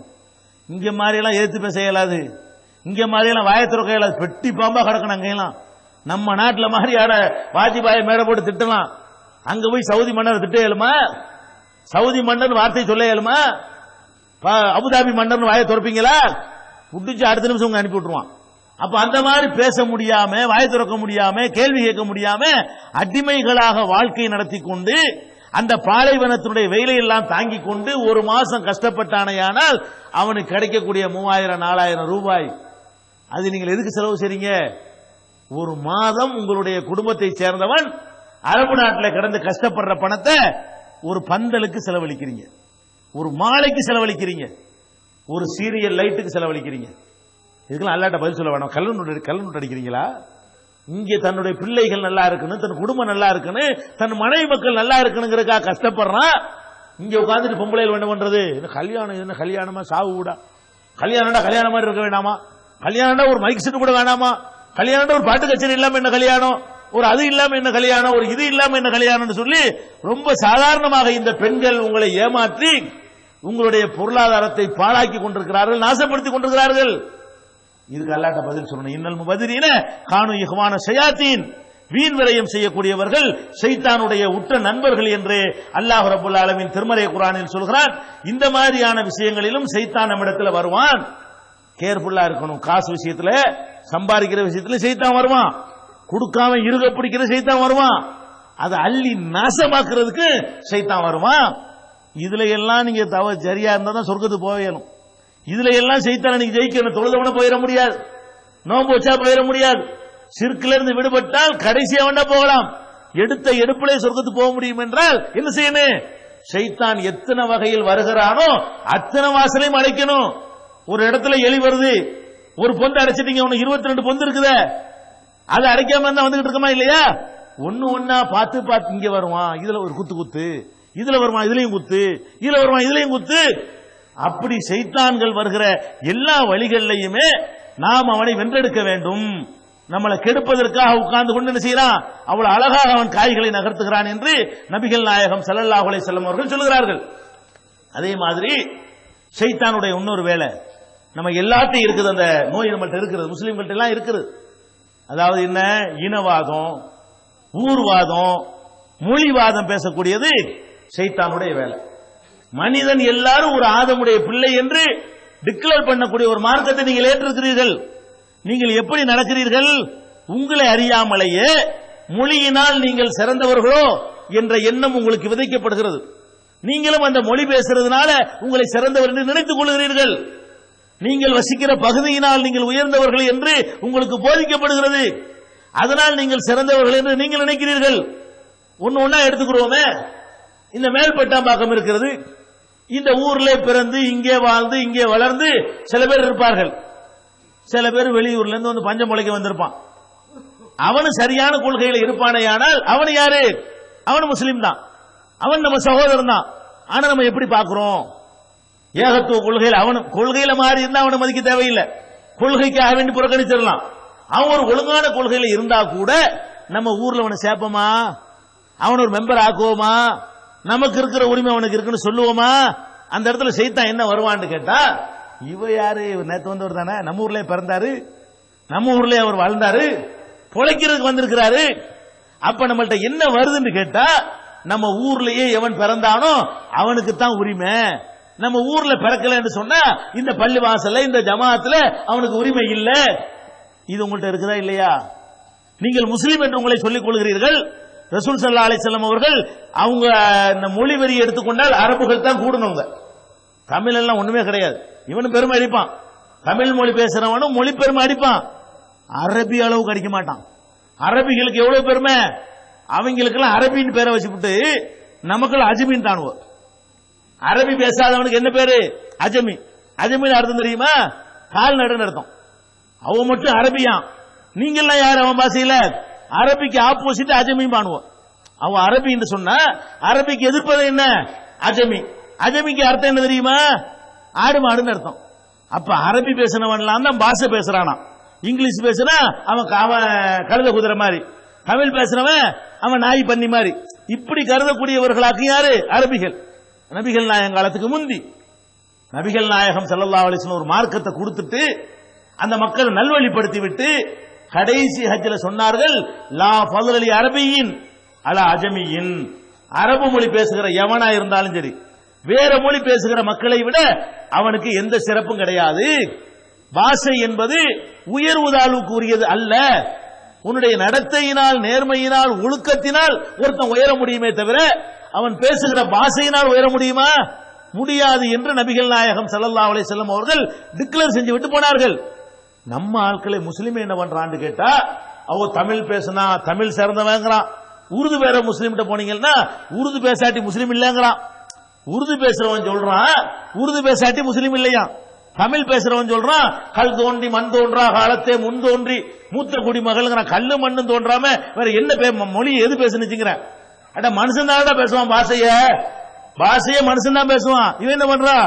கல்லு மண்ணெல்லாம் தோன்றதுக்கு முன்னாடி தமிழ் தோன்றிச்சுமா. இவன் எப்படி தோன்றும்? தமிழ் தோன்றா கல்லு வரணும், அப்புறம் மண்ணு வரணும், ஒரு பூவுலம் வரணும், மனுஷன் வரணும், அப்புறமா பேசணும், அப்புறம் தான் பாஷை வரணும். இவன் பாட்டுக்கு அர்த்தம் இருக்குது அர்த்தம் இல்லை என்ன செய்வான்?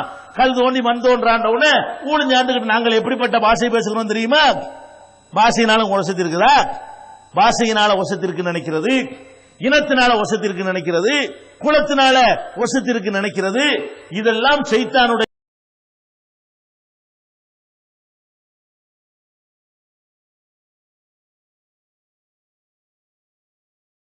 பாஷையினால வசதி இருக்குதா?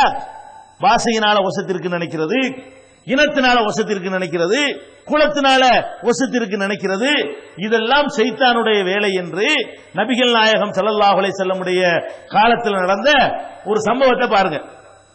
ஒரு முஹாஜிர்னா யாரு?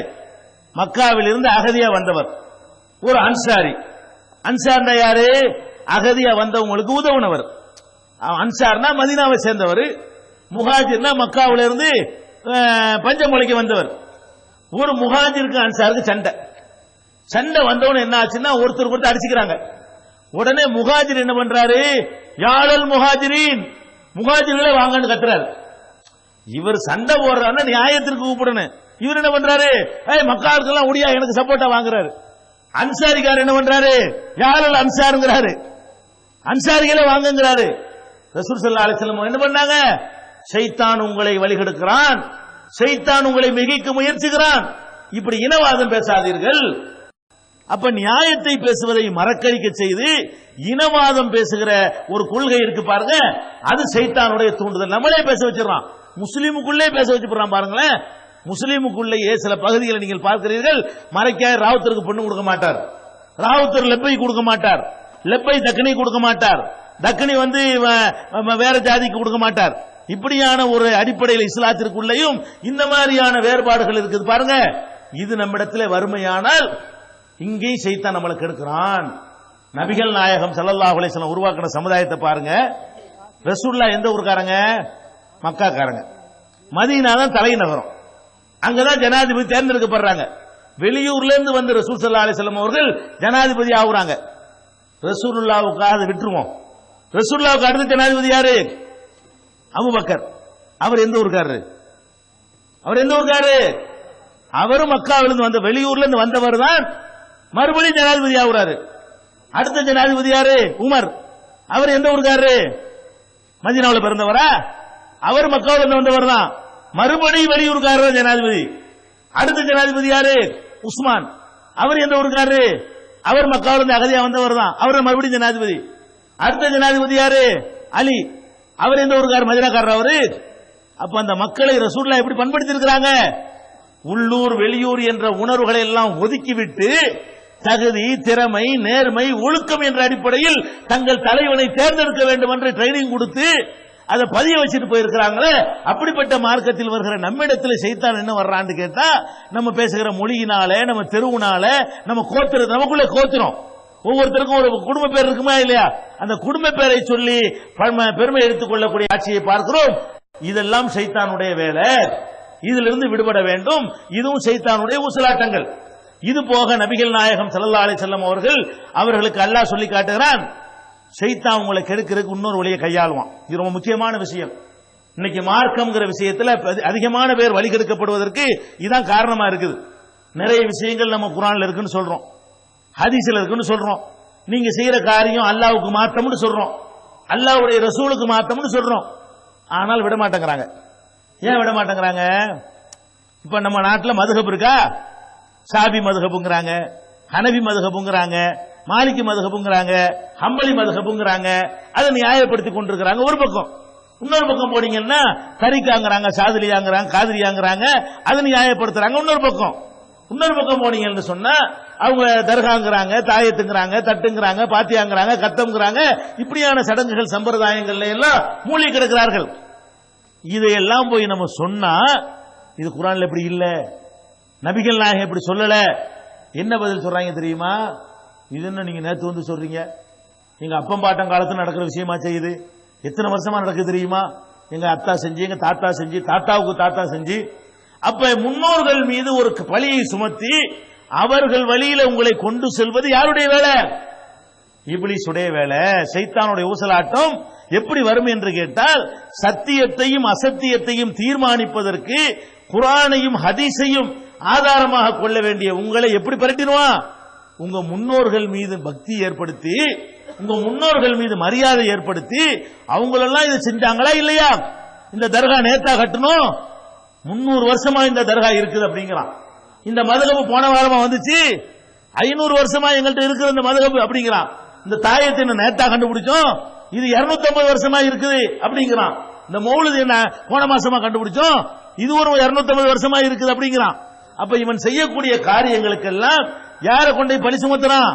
முன்னோர்கள் மீது பழியை சுமத்தி நம்ம தப்பிச்சுக்கலாம்.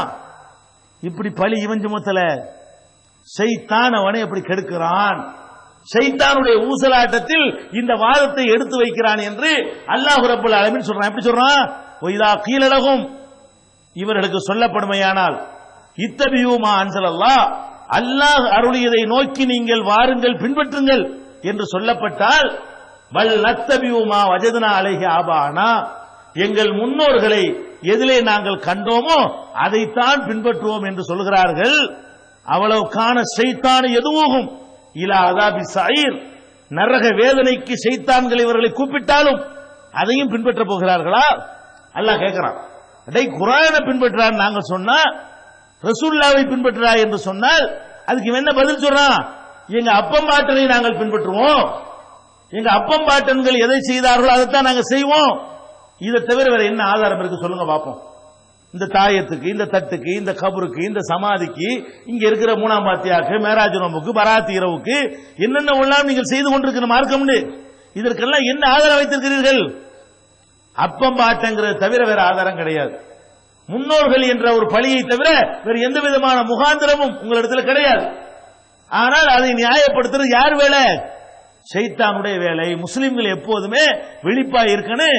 எங்க அப்பன் செஞ்சாலும் குர்ஆன்ல இருந்தா தான் நான் ஏத்துக்கிறேன், எங்க அம்மா செஞ்சாலும் குர்ஆன்ல இருந்தா தான் ஏத்துக்கிறேன், எங்க அப்பன் செஞ்சாலும் அல்லாஹ்வுடைய ரசூலும் சொன்னா தான் நான் ஏத்துக்கிறேன், எங்க அம்மா செஞ்சாலும் அல்லாஹ்வுடைய ரசூல் சொன்னாங்களான்னு நான் பார்ப்பேன். சொன்னதை செஞ்சா ஏத்துக்கிறேன், அல்லாஹ் ரசூலும் சொல்லாத செய்தால் நான் தூக்கி எறிவேன். இப்படி எவன் இருக்கிறானோ அவன் ஷைத்தானை வென்று விட்டான், ஷைத்தானுடைய ஊசலாட்டத்திலிருந்து அவன் தப்பித்து விட்டான் என்பதை புரிந்து கொள்ள வேண்டும். அதே மாதிரி நபிகள் நாயகம் ஸல்லல்லாஹு அலைஹி வஸல்லம் அவர்கள் இன்னும் சில முக்கியமான ஒரு ஷைத்தான் வரக்கூடிய இடங்களை எல்லாம் சொல்லியிருக்கிறார்கள். அதுல முக்கியமான விஷயங்கள் என்ன என்று கேட்டால், இது ரொம்ப முக்கியமான விஷயம். ஒரு மனுஷன் தொழுகிறான்ல, தொழுகைங்கிறது எவ்வளவு முக்கியமான ஒரு வணக்கம். தொழுகையை ஷைத்தான்ட்ட தப்பிக்கிறதுக்கு தானே நம்ம தொழுகை செய்யறோம். ரசூல் ஸல்லல்லாஹு அலைஹி சொல்றாங்க, அடே ஷைத்தான் எங்கெல்லாம் வருவான் தெரியுமா? திங்கும் போது வருவான், தூங்கும் போது வருவான், முழிக்கும் போது வருவான், பொண்டாட்டியோட சேரும் போது வருவான், இல்லறத்தில் ஈடுபடும் போது வருவான். எல்லா இடத்திலையும் வரக்கூடிய ஷைத்தான் எங்க எல்லாம் வருவான் என்று கேட்டால், நீ தொழுதுகிட்டு இருக்கிறிய அங்கேயும் வருவான். தொழுகை ஷைத்தானை விரட்ட இடம் நம்ம நினைக்கிறோம். ரசூல் ஸல்லல்லாஹு அலைஹி சொல்றாங்க, இல்ல, ஷைத்தான் கரெக்டா அட்டெண்ட் பண்ற இடம் ஒன்னு இருக்குன்னு சொன்னா ஏதாவது தொழுகை தான். இந்த தொழுகையை வச்சு அல்லாஹ் இருக்கிறான்னு நம்ம நம்பி போடலாமுங்க. ஷைத்தான் இருக்கிறான், ஷைத்தான் இருக்கிறான்னு நான் உள்ள சொல்றேன்ல, ஷைத்தான் இருக்கிறானா இல்லையான்னு உங்களுக்கு ஏதாவது சந்தேகம் வரும்ல, சில ஆட்களுக்கு வரும். ஷைத்தானை யாரு பார்த்தா? நம்ம பார்த்தோமா?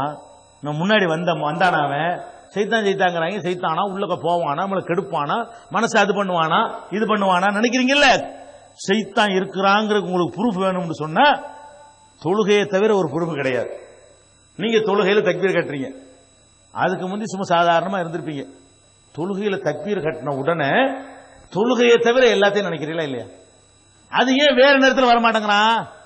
தொழுகையில தக்பீர் கட்டின உடனே அவர் ஒரு 500 ரூபாய் வாங்கினார, வாங்கல, எழுதுனே தெரியல, தக்பீர் கட்டணுங்க.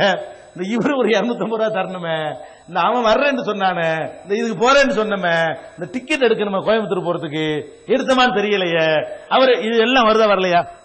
தொழுகையில இருந்து வராத ஒரு ஆள் சொல்லுங்க பார்ப்போம். அப்ப தொழுது சலாம் கொடுத்து வருதான்னு பாருங்க. இப்ப சலாம் கொடுத்து உட்கார்ந்து இருக்கும் போது நம்ம அங்க போகணுமே, நம்ம இங்க போகணுமே, அவன் இவ்வளவு தரணுமே. அப்ப இதுல என்ன விளங்குதுன்னா அல்லாஹ் இருக்கிறான்னு விளங்குது, சைத்தான் இருக்கிறான்னு விளங்குது. சைத்தான் இருக்கிறாங்கிறதுக்கு என்ன ஆதாரம்? அது ஏப்பா தொழுவும் போது மட்டும் உனக்கு வருது, வேற எந்த காரியத்திலே வந்துச்சா?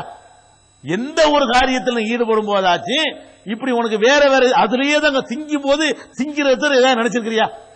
அப்படி சாப்பிட உட்கார்ந்து இருக்கிறீ, சாப்பிடும் போது அதுக்கு போகணுமே, இதுக்கு போகணுமே, அவனுக்கு கொடுக்கணுமே, அது மாதிரி அது ஒண்ணுதான் ஞாபகம் இருக்கு. சோத்துல உட்கார்ந்தா சோறு மட்டும்தான் ஞாபகத்தில் இருக்கிறது. குடும்ப வாழ்க்கையில் ஈடுபட்டு அது மட்டும் தான் முக்கியமா இருக்கிறது. கல்லாப்பேட்டில் உட்கார்ந்து அது மட்டும் தான் ஞாபகமா இருக்குது. அவன்கிட்ட வாங்கணும், இவன்கிட்ட போடணும், அதே தான் அந்த ஒரு அஜெண்டா தான் ஞாபகம் இருக்கும். 1 2 அப்படி லேசா கூட வராது. இந்த தக்பீர் கட்டினா மட்டும் என்ன செய்யுது? கரெக்டா எல்லாம் வந்து நுழைஞ்சிருது. இத ரசூலுல்லாஹ் சொல்றாங்க. ஒரு பாங்கு சத்தத்தை கேட்ட உடனே சைத்தான் ஒரே ஓட்டமா ஓடுறானா. அல்லாஹ் அக்பர் பாங்கு சத்தம் கேட்ட உடனே பாங்கு அவனை விரட்டுது. பாங்கு முடிகிற வரைக்கும் தூரத்தில் நின்றுட்டே இருப்பான். பாங்கு முடிஞ்ச உடனே திருப்பி வருவான். வந்தவுடனே மறுபடியும் இக்காமத்து சொல்லுவாங்கல்ல, மறுபடியும் ஓடுவான். இக்காமத்து முடிஞ்சு அல்லாஹ் அக்பர்னு தக்பீர் கட்டுவார் அஜர்த்து, நம்மளும் கட்டிவிடுவோமா? உடனே வந்து என்ன செஞ்சிருவான்னு கேட்டா உனக்கு உள்ளக்கே நுழைஞ்சிக்கிடுவான். அப்பதான் என்ன செய்யறான்? சைத்தான் பாங்கு சத்தத்தை கேட்டவன ஓட்டம் பிடிக்கிறான். பாங்கு முடிஞ்சது மறுபடியும் வர்றான், மறுபடியும் இக்காமத்து சொன்ன மறு ஓட்டம் பிடிக்கிறான். இக்காமத்து முடிஞ்சிருச்சு இந்த உடனே என்ன செய்யறான்? மறுபடி வர்றான். வந்து என்ன செய்யறான்? ஒரு மனிதனுடைய உள்ளத்துல நுழைந்து கொண்டு சொல்றான், உதுக்குர் கதா, அதை நினைச்சு பாடுறா, இதை நினைச்சு பாடுறாங்கிறான். ரசூலுல்லாஹ் சொல்லி காட்டுறாங்க. அதை நினைச்சு பாத்தியா, இந்த கணக்கை பாத்தியா, அந்த கணக்கை பாத்தியா, அவனுக்கு அதை கொடுக்கணுமே பாத்தியா, இவனுக்கு இதை கொடுக்கணுமே பாத்தியா, இப்படி சொல்லுகிறான். கடைசி என்னது? தொழுகைக்கு முன்னால் எதையெல்லாம் அவன் நினைத்து பார்க்கவில்லையோ அது எல்லாமே அவன் நினைக்கு வருகிறது. உங்களுக்கு ஏதாவது ஒரு கணக்கு கொடுத்தது யாவும் வரலன்னு வைங்க, தக்பீர் கரெக்டா வந்துடும். ஒருத்தன் கூட யாருக்கும் கொடுத்தமே, எவ்வளவு யாரோ ஒருத்தன் வாங்கிட்டு போனானே, நமக்கு தெரியலையே அப்படின்னு நினைக்கிறீங்களா? அதுக்காக இதை பயன்படுத்தாதீங்க. அதுக்கு சொல்லி தரல, சைத்தான் வருவாங்கிறது சொல்றேன். அல்லாஹ் அக்பர் என்ன வருவான்? ஆஹா, இந்த இப்ராஹிம் தானே வாங்கிட்டு போனாரு, கரெக்ட். கடைசியில் என்ன ஆயிரு? எந்த அளவுக்கு ஆயிருந்தா ஹத்தா எல்ல ரஜுலு லா எதிரி கம்சல்லா, எவ்வளவு தொழுதோங்கிறது மட்டும் தெரியாம ஆக்கிடுவான். மற்ற எல்லாம் தெரிய வச்சுட்டு இப்ப நம்ம நிக்கிறது 2 3 ஆக்கிறானா இல்லையா? அந்த தொழுகைங்கிறது நான் கேட்கிறேன், ஒரு 200 விஷயத்துல மறதி வரலாமுங்க. 200 விஷயத்துல செய்யும் பொழுது இது 170 171 சந்தேகம் வரலாம். ஒரு 50 விஷயத்துல கூட நம்ம 47 46 சந்தேகம் வரலாம். 2ல வரலாமா? 2 1 அடே தொழுகையில 2 ரக்காத்து, நீ தொழுகை சுபுகளுக்கு 2. உலகத்துல எங்க பாத்திருக்கீங்களா? எதுல பார்த்து குழம்புவான்? ஒரு நம்பர் அதிகமா இருந்தா குழம்புவான். ஒரு 20 விஷயமா இருந்தா செய்வான், 20வது குடமா இது 18வது குடமான்னு சந்தேகம் வரும். தண்ணி அள்ளி ஊத்திட்டு வைங்க, இது 20வது கோவலையா? அது யாவும் வராது. ரொட்டி திங்கிறான், 18வது இட்லியா 19வது இட்லியா என்ன செய்ய டவுட் வரும். என்ன நம்பர் கூடி போச்சுல, அது வர மொத்தமே 2. இதுல டவுட் வருமா? மொத்தம் 2ல எவனுக்காட்ட 2 குடம் தாங்க, 2 குடத்துல தூக்கி ஊத்துனது கரெக்டா யாவும் இருக்கு. 1 2 முடிஞ்சு போச்சு. இப்ப சைத்தான் இருக்கிறாங்க என்ன ஆதாரம் கேட்டா, தக்பீர் கட்டி நிக்கிறோம், மொத்தமே 2 ரக்காத்து, இது 2 1. அப்ப இது என்ன? இது மாதிரி உலகத்துல உனக்கு எதுலயா வந்திருக்குதா? ஏதாவது ஒரு காரியத்துல 2 விஷயத்துல இது 2 1 வருமா? சஜிதா எத்தனை மொத்தமே? ஒரு ரக்காத்துக்கு 2 தானே. எத்தனை பேருக்கு நம்ம இருக்கிற 2வது செய்தா முதல் செய்தா சந்தேகம் வருது? இருக்கு 2 சஜிதா, சஜிதாவில் இருக்கிறான், 1 2 வரணுமா இல்லையா? இதுல மறதி வரலாமா? வருவதற்கு முகாந்திர அறிவு ஏத்துக்கிறதா? அறிவுப்படி வரவே இயலாது. தொழுகையில 2 ரக்காத் தொழுவும் பொழுது அது 2வது சஜிதாவா முதல் சஜிதாவான்னு நினைவுக்கு வராம இருக்க முடியாது. 1 2 அவ்வளவு முடிஞ்சு வச்சுக்கத. அப்ப 3 ரக்காத் 4 ரக்காத்துக்கு மேல தொழுகை கிடையாது. 40 ரக்காத் தொழுகைலாம் உனக்கு இருக்குதா? 30 ரக்காத்லாம் இருக்குதா? 1 2 3 4 அவ்வளவுதான் தொழுகை மொத்தமா. அப்ப 1 ரக்காத்து வித்திரல உட்கார்ந்துகிட்டே என்ன செய்யறான்? 1 ரக்காத் தொழுகிறான். அதுல உள்ள சஜிதாவை டவுட் பண்றானுங்க. இருக்கிற 1 ரக்காத்து அதுல உள்ள சஜிதாவுல இப்ப நம்ம 2வது சஜிதாவுல இருக்கிறோமா முதல் சஜிதாவுல இருக்கிறோமா நீ நினைக்கிறிய? அப்ப இதுல சந்தேகம் வர்றதுக்கு எந்த முகாந்திரமும் இல்ல. அங்க வர்றான் பாடுறாங்கிறாங்க ரசூலுல்லாஹி ஸல்லல்லாஹு அலைஹி வஸல்லம். எதுல வந்து குழப்பறான்? அப்ப ஷைத்தான் வந்து உனக்குள்ள தொழுகைக்குள்ள ஊடுருவிக்கொண்டு இப்படி எல்லாம் செய்ய ஆரம்பிச்சிடறான் என்று பெருமானார் ஸல்லல்லாஹு அலைஹி வஸல்லம் சொல்றாங்க. இது வந்து புகாரியில நிறைய நூல்கள்ல பார்க்கலாம். இப்படி வந்தா என்ன பரிகாரங்களா இப்ப பார்க்கணும். ஒவ்வொரு விதத்துல ஷைத்தான் நம்மள்ட்ட வருவான். அதுக்கெல்லாம் ரசூல் ஸல்லல்லாஹு அலைஹி வஸல்லம் அவங்க உங்களுக்கு பரிகாரம் சொல்லி தர்றாங்க. இப்ப இதுக்கு என்ன பரிகாரம்? இப்படி வராத ஆள் யாருமே இல்ல. இப்ப தக்பீர் கட்டிடுறோம். வரும்போது வேற திடீர்னு தக்பீர் கட்டினோன்னு சில ஆளுக்கு சொல்லுவாங்க, நாம தொழுகையில தொழுதால் அப்படியே மூழ்கி விட வேண்டும், 2 கலந்து விட வேண்டும், நாமளையே நம்மளை மறந்து விட்டு அல்லாஹ்வோடு ஒன்றி விட வேண்டும், இப்படிலாம் சொல்லுவாங்க. இப்படி எவனாலையும் முடியாது. இப்படி ஒரு தொழுகை உலகத்தில் இல்லவே இல்லை. ஒரு ஆள், ஒரு நபியும் ஒரு மகானும் ஒரு வலியும் இந்த மாதிரி தொழுதே கிடையாது. நபிகள் நாயகம் ஸல்லல்லாஹு அலைஹி வஸல்லம் தொழுதாங்க. அவங்களே 4க்கு பதிலா 2 சலாம் கொடுத்திருக்காங்க. நபிகள் நாயகம் தொழுதார்கள். அவங்களே என்ன பண்ணிருக்காங்க? தொழுவும் போது குழந்தைகள் ஒரு சத்தத்தை கேட்டேங்கிறாங்க. அவங்களே தொழுவும் போது சட்டையை கழட்டி எறிகிறாங்க தொழுது முடிச்சுட்டு. இதுல ரொம்ப டிசைன் போட்டிருக்கு, என்னுடைய கவனத்தை திருப்புது, இதை குறித்து வேற சட்டையை வாங்கிட்டு வாங்க அப்படின்னு கழட்டி போடுறாங்க. தொழுவும் போது எதுக்கு அவன் கவனம் திருப்புது? போட்டுக்கிற சட்டை திருப்புது. யாரை திருப்புது? அல்லாஹ்வுடைய ரசூலை திருப்புது. அப்ப சட்டையை போட்டுக்கொண்டு சட்டையில கவனம் செலுத்துறாங்க. பக்கத்துல ஒரு குழந்தை அழுக சத்தம் கேட்குது, சுருக்கமான தொழுகையை முடிக்கிறேங்கிறாங்க. ஏன் அழுக சத்தம் கேட்குது? இப்படி ஒன்றி போயிட வேண்டியதானே? கதவு தட்டுறாங்க, போய் திறந்து விடுறாங்க. அப்ப இப்படி எல்லாம் நபிகள் நாயகம் ஸல்லல்லாஹு அலைஹி வஸல்லம் உடைய காலத்துல அவங்க தொழுகையிலேயே பலவிதமான எண்ணங்கள் அவங்களுக்கு வந்து அது மாதிரிலாம் தொழுதிருக்கிறார்கள். அப்படி ஒன்றி போய் 2 கலந்தெல்லாம் தொழுதது இல்லை. பேத்தி ரொம்ப சேட்டை பண்ணும், உமாமாங்கிற பேத்தி தோல்லதுக்கு வச்சுட்டு தொழுவாங்க. ருக்குக்கு போய் இறக்கி வச்சிருவாங்க, மர வரும்போது தூக்கி தோல்லதுக்கு வச்சுக்கிடுவாங்க. அப்படி எல்லாம் ரசூல் ஸல்லல்லாஹு அலைஹி வஸல்லம் அவர்கள் தொழுதிருக்கிறார்கள். அப்ப தொழுகையில் அந்த ஒன்றி போய் தொழுதல் என்ற ஒரு மேற்றை கிடையவே கிடையாது. அதை சொல்லிதான் ஏமாத்துவாங்க. யாரு? தரிக்கான்னு சொல்லி, நீங்க முறியது வாங்குங்க, இந்த ஷேக்கிட்ட அப்படி கையை கொடுத்தேன்னு வைங்க, உங்களை அப்படியே வேற மாதிரி ஆக்கிடுவாரு. அப்படி 2 கலந்து போய் நீங்க தொழுவீங்க. அதெல்லாம் முடியாது. ஃப்ராட் போய் சொல்றாங்க, அப்படி எவனாலும் தொழுவ முடியாது. அப்படி ஒரு நிலைமையே கிடையவே கிடையாது. இப்ப என்ன, இந்த மாதிரி வந்துருச்சுன்னா என்ன பண்ணணும்? தொழுகையில வருதுல, அதுக்கு மருந்து இருக்கு. இப்படி தக்பீர் கட்டுறோம், அல்ஹம்துலில்லாஹி ரப்பில் ஆலமீன் ஓதிக்கிட்டே இருக்கும். திடீர்னு என்ன பண்ணு, ராமசாமிக்கு 25 ரூபா கொடுக்கணும் அவன் வந்துடும். இப்ப டக்குன்னு என்ன பண்ணணும்? வந்த உடனே அப்படி கண்டினியூ பண்ண கூடாதான். அதுக்கு என்ன சொல்றாங்க ரசூல் ஸல்லல்லாஹு அலைஹி வஸல்லம்? ஷைத்தான் இந்த மாதிரி வந்து தொழுவும் போது ஓதும் போது இடைஞ்சல் பண்ணான்னு சொன்னா நான் என்ன செய்யறது ரசூலுல்லாவே? இப்படி பண்றானே, இப்படி அநியாயம் பண்றான்னு ரசூலுல்லாஹ்ட்ட வந்து ஒரு சஹாபி கேட்கிறாங்க. அப்ப ரசூல் ஸல்லல்லாஹு அலைஹி வஸல்லம் சொல்றாங்க, உஸ்மான் இப்னு அபுல் ஆஸ்ங்கிற சஹாபி கேட்கிறார்.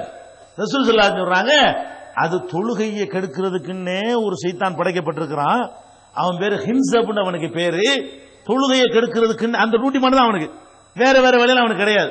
தொழுகையை கெடுக்கிறதுக்குன்னு மட்டும் உள்ள நுழைஞ்சிட்டு என்ன செய்வான்? அந்த சிங்கிள் அஜெண்டா அவனுக்கு. அந்த ஒரே செயல் திட்டத்தோட செயல்பட்டுக்கிட்டு இருக்கிறான். அப்படி வந்தா என்ன செய்யணும்னு கேட்டா, அவ்வது பில்லாஹி மின்ஹு, தொழுகையில இருந்துகிட்ட அவுது பில்லாஹி மினஷ் ஷைத்தானிர் ரஜீம்னு சொல்லணும். தொழுகையில சொல்லணும். சொன்னா உடனே சொல்லிட்டு என்ன செய்யணும்னா, ஒத்ஃபல் அலா யசாரிக்க சலாசன், 3 தடவை இடது பக்கம் துப்பிரு. கொஞ்ச நேரத்துக்கு வரமாட்டான், மறுபடியும் அர்த்தம் செய்வான். இதை இப்படியே கொஞ்ச நாள் கண்டினியூ பண்ணிட்டு வந்தீர்களே, ஆனால் அதிகப்படியாக உங்களை தடுமாற்றம் செய்ய வைக்கிறானே, அது குறைந்து ஒரு அளவுக்கு கண்ட்ரோல். 100% அப்படியே ஊடுருவிட முடியாது. ஒரு அளவுக்கு அவன் வராமல் இருப்பான் என்று நபிகள் நாயகம் ஸல்லல்லாஹு அலைஹி வஸல்லம் சொன்னது முஸ்லிம்ங்கிற நூல்ல 4083வது ஹதீஸ்ல இடம்பெற்றிருக்கிறது. தக்பீர் கட்டுறீங்க, ஒரு மாதிரியான எண்ணம் வருது, குழப்பம் வருது, சந்தேகங்கள் வருது. அந்த மாதிரி வரும்போது என்ன செய்யணும்? அவுது பில்லாஹி மினஷ் ஷைத்தானிர் ரஜீம், இடது பக்கம் துப்பிடணும். தொழுது துப்பலாமா நினைக்க கூடாது. ரசூலுல்லாஹ் உங்களுக்கு சொல்றாங்க. இதை மதுகப்புக்காரன் போய் கேட்டா தொழும்போது துப்பி சொல்றான். அவனுக்கு தெரியாது, அவன் ஹதீஸை ஏத்துக்கிற மாட்டான். ரசூலுல்லாஹ் விட அவனுக்கு வேற விஷயங்கள் பெருசு. நாம யார பெருசா நினைக்கணும்? நபிகள் நாயகம் ஸல்லல்லாஹு அலைஹி வஸல்லம் அவர்களை நம்ம அவங்க சொல்லிட்டாங்கன்னா அதுல எதிர்கேள்வி கேட்கிறதோ, அதை விமர்சனம் பண்றதோ, அதுல மாற்று கருத்து சொல்வதற்கோ நமக்கு உரிமை இல்லை.